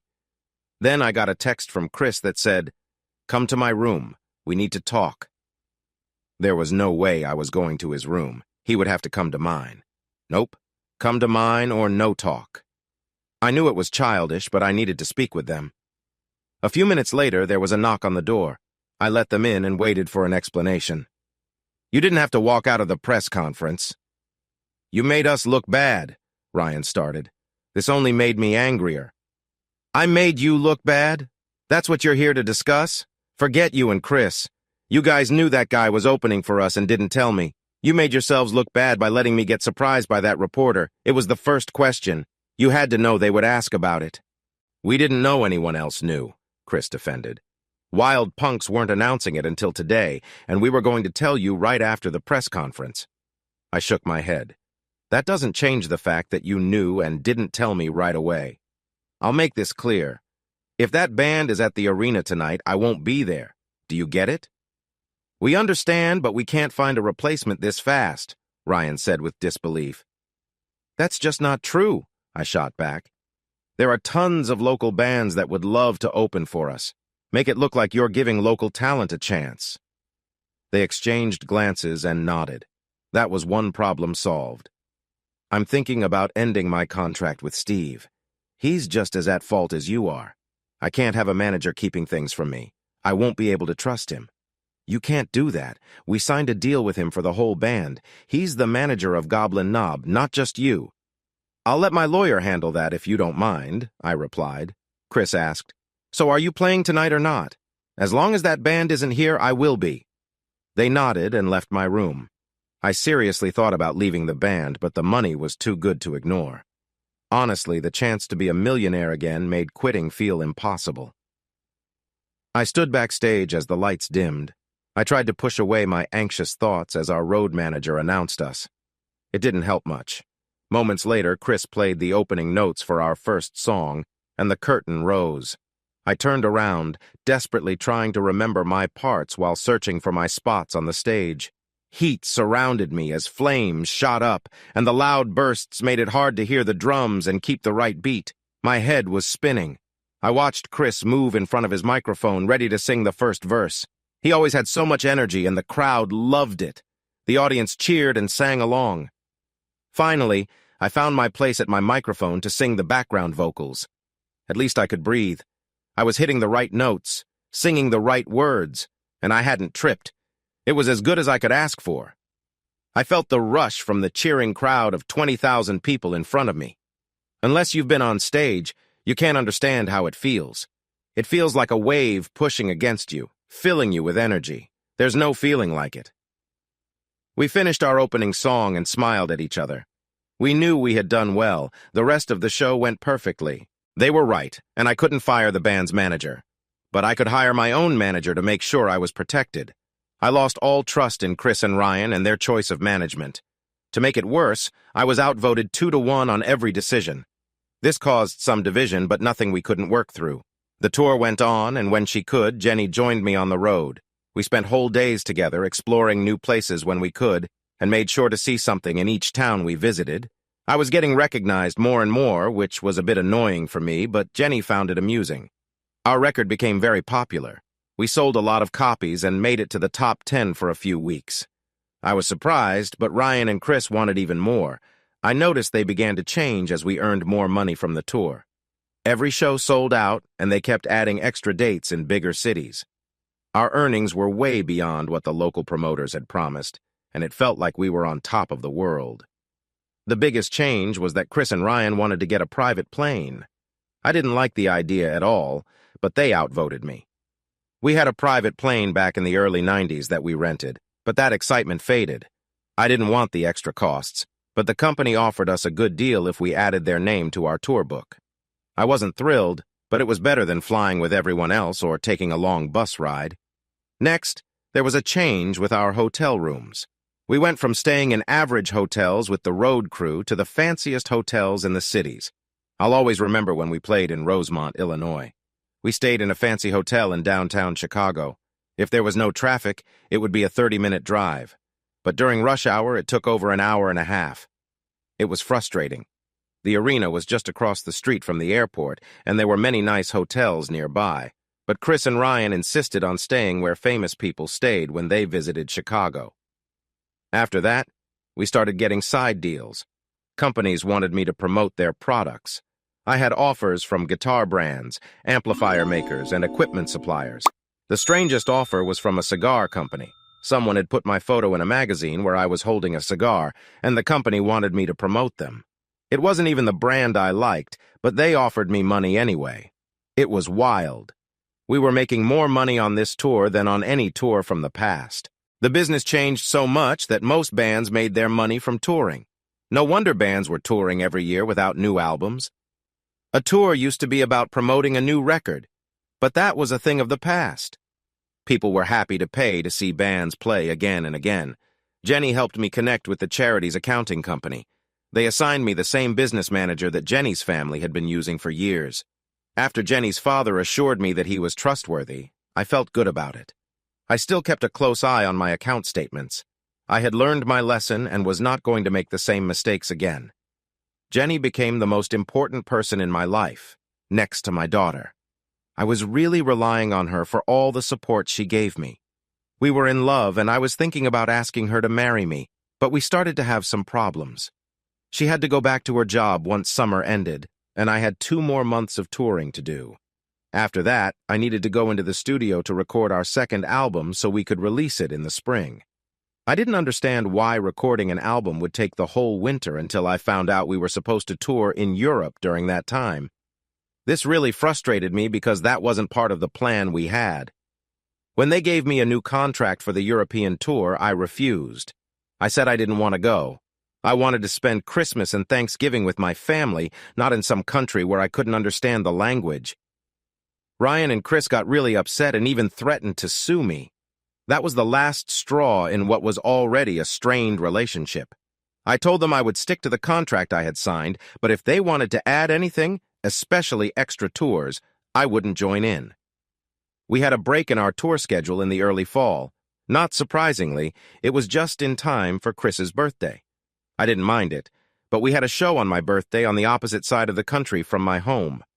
During that break, I flew home and spent time with Melody and Jenny. I was sad that Jenny couldn't take a vacation with us, but Sara let me have Melody for the whole week. She had school, but she stayed with me, and I was really happy to have that time together. My lawyer told me that my contract couldn't be forced upon, and there were no loopholes that would make me do more tours. I had him write a letter and send it to Ryan, Chris, our manager, and the record label. I wouldn't be pressured into doing things I didn't want to do. It was a small miracle that I was getting through the tour without any problems. I knew that I mostly said no just to annoy my bandmates. Sadly, that wasn't the end of things. Chris and Ryan went ahead and sued me. What my lawyer didn't catch was the partnership agreement we had for our band, Goblin Knob. They claimed in their lawsuit that the partnership rules said all active band members had to be part of all band work unless a majority voted otherwise. And of course, I was outvoted since there wasn't a 4th member. They waited until the tour was over to file the lawsuit, but we were scheduled to go into the studio for the new album. I worried about how we would work together when we were fighting, but they didn't care about whether I would record my part for the album. They decided to go ahead and record without me and to still pay me as if I had played on it. I was shocked. They planned to use other musicians for the album but put my name on it like I was part of it. I was in the worst mood I had been in since Dany's passing. I felt trapped by contracts and group decisions, like someone was controlling my life. I stayed home all of October and most of November. I didn't answer Jenny's calls or see her. I avoided everyone, even Melody, and I didn't realize how much I was hurting them. I didn't drink, but I sulked around like everything was falling apart. The idea of going on a forced tour in Europe felt overwhelming. I fought the urge to drink every hour. Then the doorbell rang. I usually ignored it, but this time I was surprised when it opened. I was even more surprised to see Jenny, her dad John, Melody, Sara, and Alan Grant standing there. I knew I should have changed the locks after the divorce. Suddenly, I was surrounded by hugs. I felt so many arms around me, I couldn't tell who was who. "Jordan, this has to stop," Jenny said. "Jenny, I don't—" "Shut up, Dad. We're here to help him," Melody said sharply. I was taken aback because she had never talked to me like that before. "Jordan," Jenny continued, "I saw the news about the lawsuit. I remembered Alan's card, and he said he could help." "Jordan," Alan said, "I've dealt with this before. Just get me your contracts and I'll represent you.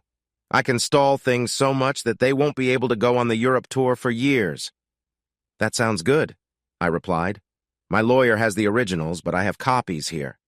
I went to my office to get the papers, not realizing John was following me. "Jordan?" I sighed and replied, "Yeah? You're losing her." That was all he said, and when I turned around, he was gone. I was shocked. I never thought my sadness would cost me Jenny. I took it for granted that she would wait for me and everything would be fine when I felt better. I gave the contracts to Alan, and he and John left. Before Alan went out, he said, "Jordan, I mean it. Whatever you need, I'll be there. Don't forget that." He smiled and winked before closing the door. Sara and Melody were chatting with Jenny when I said, "Jenny, can we talk upstairs for a minute?" She was upset, but agreed quickly. I knew she was ready to let me have it, so I followed her up the stairs. Once we reached my bedroom, I closed the door behind me, and she kissed me deeply. Her kiss felt intense, and her hug was tight, as if she feared she wouldn't see me again. But just as suddenly, she pulled back, struggling to catch her breath. I said, "Jenny, I'm an idiot. A selfish jerk who doesn't care enough about the women he loves and lets them feel alone while he sulks." "Okay. That's pretty close, but I wanted to say I'm sorry." She hugged me again, and I felt her tears soaking my shirt. "Jenny, I've been waiting for the right moment, but I really don't want to lose you." I took her hand and led her to my bed. "Please, sit down." I opened the drawer of my nightstand and took out a small bag that held an even smaller box. When she saw the box, she gasped and started to cry even more as I opened it. "Don't cry, Jenny. If it's too small, I can get you a bigger one." She playfully hit my shoulder and stretched out her left hand. "Jenny, I love you so much. Melody loves you, and I care for Michael too. Will you marry me and make our family whole?" I placed the ring on her finger, and she hugged me tightly. Then she showered me with kisses on my lips, cheeks, and forehead. It felt like one of those classic movie scenes, completely silly, but I cherished every moment. "Can we keep this a secret from Melody for now?" I asked. "I don't want to upset Sara by making it seem like we're rubbing it in her face." Jenny looked surprised. "Wow, looks like someone is finally treating his ex-wife with kindness." I nodded and gave her one last kiss. "Will you stay the night?" She smiled and replied, "No, but I might anyway." Alan was amazing. I didn't know how he figured it out, but he found a way around many parts of the partnership agreement. Even though Chris and Ryan each owned 37.5% of the company while I owned 25%, there were some rules that needed a vote from all 4 members. One required that 3 of us agree for decisions about active members. Our drummer was just someone we hired, so he didn't count as an active member and didn't get a vote. I was free from going on the European tour, and to my surprise, I received a new partnership agreement fixing the issues in the old one. Who would have thought? I decided not to sign it. I figured I'd wait until my contract with the label ended. This way I could fulfill my obligations and then leave. I also decided I wouldn't sell my share of the company to Chris and Ryan. That would annoy them and ensure I still had an income in the future. With all that settled, I didn't record with them. I took the money, and they could use my name as they liked. We were not on good terms, and the future didn't look great. I was relieved to have a break, but I dreaded the upcoming tour. Chris and Ryan were upset with me, and I wasn't fond of them either, so the spring and summer tour promised to be tough. But I didn't need to worry about that until after the new year. In the meantime, I had a wedding to plan. Jenny and her mom were excited every time they made plans. I thought we would just get married at the courthouse and have a little party afterward. Jenny wouldn't have any of that. She found a hotel with a nice gazebo for the ceremony. After that, everyone would go inside for the party. Melody was excited, and so was Michael. But Sara took it pretty hard. Melody told us she cried for a few days. I didn't understand why, as I hadn't talked to her much and had stayed away from her for years. I didn't see how she thought we could be friends again, but that was her feeling. We set the date for the next May. I knew I would be on tour then, so I made sure my manager knew that if any shows were scheduled 3 days before or after, it would be without me. I'm sure my bandmates didn't like that. Good. I was sitting on the couch with Jenny in my arms on New Year's Eve. The holidays went well. I even had Sara and Melody over for Thanksgiving and Christmas. Well, Jenny did all that. She decided to befriend Sara, which made me a bit uneasy at first. I wasn't fully on board, but it made Jenny and Melody happy. If the women in my life were happy, then I was happy too. So I just went with it. I had enough negativity from Goblin Knob. My friendship with Chris and Ryan was pretty much gone. The last I heard, they had recorded the album and were mixing it for a late January or early February release. I didn't play on it, but I still got a big check. Foolish people. My manager told me the tour would start around Valentine's Day. Jenny was upset about it at first because it was still school time, but she thought I wouldn't need her. Me? I wasn't so sure. It felt like things might go badly since we weren't getting along very well. My phone rang around 10 and it was my manager. I sighed and picked it up. What's going on, Stan? Jordan, we have a problem. Someone spilled the news that you're not playing on the new album. So what? I replied, not really caring. I'm not on the new album. The band didn't want anyone to find out. Chris thinks the first engineer they fired told someone about a rough cut of the album. They'd like you to fly to Ryan's studio and record the solos again so they can deny the leak as a demo. I laughed, and Jenny looked over at me. Stan, there is no way I'm going to play on that album. They gave me a lot of money, and I signed a paper saying I wouldn't say anything about not being on it. I'm not required to play on that album, and I won't do it. I think that's a mistake, Jordan. What if they give you more money? $500,000. Not a penny less, I said, and hung up. What was that all about? Jenny asked. Bad news for the band about the album not having me on it. They want me to record solos now, and I told Stan I wouldn't do it for less than $500,000. She laughed. Nice, but you should have gone for $1 million. That's what they paid me not to play in the first place, I laughed. To my surprise, they agreed to pay me the money. All I had to do was go to Ryan's house for a week to write and record the solos. Jenny couldn't come because of school, and neither could Melody. I was worried about falling back into old habits like I almost did while recording the last album. But I knew I had to stay strong, calm, and focused. I was shocked and angry when I got to the gate for my flight and saw Sara sitting there. I stopped about 10 feet away from her, and she noticed me. I froze. I couldn't turn, I couldn't run, I couldn't speak. I was stuck in shock and anger. Jordan, she said softly as she walked over, please don't be mad. Your friends and I were all worried about you. We thought someone should be near you just in case. My friends? I scoffed. Jenny, Melody, and me. I shook my head. What makes you think you being here will help me not drink? I thought seeing you would make me want to grab a bottle. Don't say that, Jordan. I'm not here to upset you or take you away from your life. I'm here to support you, and Jenny and Melody agree. I was about to argue more, but they called our group for boarding. Let me guess, you're sitting next to me on the plane, too? I groaned. No, she said sadly. I'm a couple of rows back. I thought you wouldn't want me too close for a few hours. Wisely said, I replied as I got in line to board the plane. After I settled into my seat, I quickly texted Jenny and Melody. Not happy with the surprise. We'll discuss that later. I turned my phone to airplane mode and put on my headphones to listen to the songs I had to write new solos for. The songs were mostly good. 2 of them really stood out, and I could tell they had worked hard on those. I guessed they would be the singles. The guitar players did fine, so I didn't think I needed to redo anything except for the bad press. I took some notes, jotted down ideas on sheet music, and eventually fell asleep. I wasn't going to stay at Ryan's house, so I rented a car and got a room at the nearest decent hotel. One of my conditions for working was that Ryan and Chris could not be in the studio while I was there. They could send me feedback by email each day, and I would make any changes the next day if I agreed. They were upset I was acting childish, but that was the plan, so we could meet halfway. I had Stan stand at the door to make sure Ryan and Chris respected my wishes. Sara and I got adjoining rooms and started unpacking. It didn't take long for her to knock on the door with a plate of sushi. "I thought you might want some dinner. With all your traveling, I figured you'd be tired," she said. "Thanks. Are you going to eat with me then?" I asked with a sigh. "No, I just plan to make a plate and eat in my room." "Okay," I answered, surprising her. I knew she wanted to join me, but I wasn't really in the mood. A couple of hours later, I called Jenny. "You know, what you did was not cool. This whole Sara thing," she sighed. "I know. We just worried about you and wanted to make sure someone was there who cares about you. We wanted to help in case things got tough." "I get it. I just don't want it to be her," I replied. "Look, I can handle it. But thanks for caring."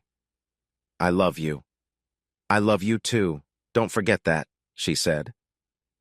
I turned off my lights and tried to sleep.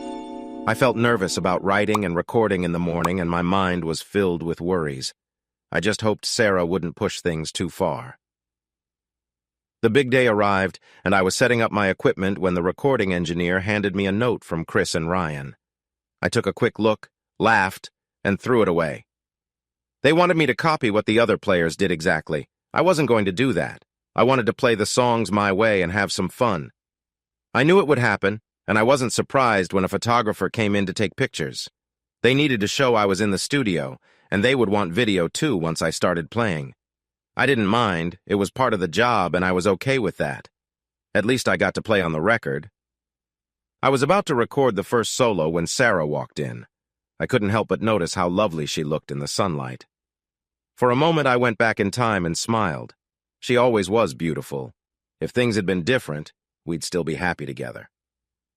I decided to work on the 2 tracks I thought were the best first. The engineer agreed they were the songs Chris and Ryan had put the most work into, and they would likely be the singles. I didn't want to mess anything up, so I poured my heart into the songs. I was there to make it great, not to ruin anything. I wrote and recorded solos for both songs, and the engineer and I were thrilled with them. Everything went smoothly without any stress. The only thing left to do was wait for Ryan and Chris to listen and give their feedback in the morning. What I didn't know was that Sara recorded everything that day. She said it was for Melody, but I figured Melody would put it on her YouTube channel. I was fine with that. I didn't care about Chris and Ryan. Sara ordered dinner again, and we ate in our own spaces. We got along pretty well because I was keeping my distance from her. When we did talk, it was mostly about our daughter, Melody. We agreed on most things about her, making our talks easy. I tried to have those conversations as often as I could. I woke up to an email from the guys with their thoughts on my songs. They liked them, but wanted me to change one part that sounded unclear. I chuckled and decided it would be easier to just fix it so they wouldn't bug me. But the last line of their email really annoyed me. It said in big letters, "Sign the contract." That didn't make me want to do it. Sara knocked on the door. "Come in, it's open," I replied. She had just showered and was dressed for the day. I was still waking up. "What's going on, Sara?" I wanted to know what the band said. She looked a little nervous, which was usual for her around me. It gave me a tiny bit of satisfaction, but that feeling was fading. It was fine. They liked it and want me to fix one part. No big deal. She sighed with relief. Thank goodness, I was worried. I chuckled and said, "It's not a big deal. I'm going to shower and then head over, okay? Can we get breakfast first? I can order it while you shower." "No, I want to try that place we passed on the way to the studio. Chuck the engineer said they have great breakfast burritos." She smiled. "You want to eat with me? At a restaurant?" "Come on, Sara, I'm not asking for anything weird, it's just breakfast." I turned and went to the bathroom. I could have sworn I heard her whisper, "I wish you would," but I ignored it and moved on. "Jordan, thank you for being nice to me while I'm here." "It means a lot," she said as I took a bite of my burrito. Chuck was right. It was delicious. I looked at her carefully and swallowed. Sara, I'm done with the past. I realized I can't keep holding on to that. It's weighing me down. I know it hurts Melody too, and I don't want that for her anymore. Whatever the reason, thank you. I'm just sad that you can't find it in your heart to take me back. I laughed, but she didn't. Sara, come on. That's not going to happen. I'm happy with Jenny. You need to understand. You made the mistakes, not me. A tear rolled down her cheek. I know, my love. I know. I'm just glad we can sit here and talk. Somehow, I didn't believe her. The second day went better than the first, and I was able to record solos for 4 more songs. Things were looking good, so when we got back to the hotel, I asked Sara to go home. No way, she said sharply, typing on her phone and tossing it onto the bed. We only have a few more days and everything is going well. Let's not mess it up. Jenny called before I could argue more. Jordan, let her stay. It will make us feel more at home. I looked at Sara, who smiled and pointed at her phone, showing she had texted Jenny about our conversation. Okay, Jenny, this is for you. No, it's for us, love. For us. I rolled my eyes as we ended the call. You win, Sara. Texting my fiancé feels a bit sneaky. I'm sorry, Jordan. I didn't mean to step over the line. We just want to make sure you have the support you need. How many fiancés would send their partner's ex-wife, who still likes him, to spend a week with him across the country? I understand. Really, I do. Fine. The rest of the week went by smoothly.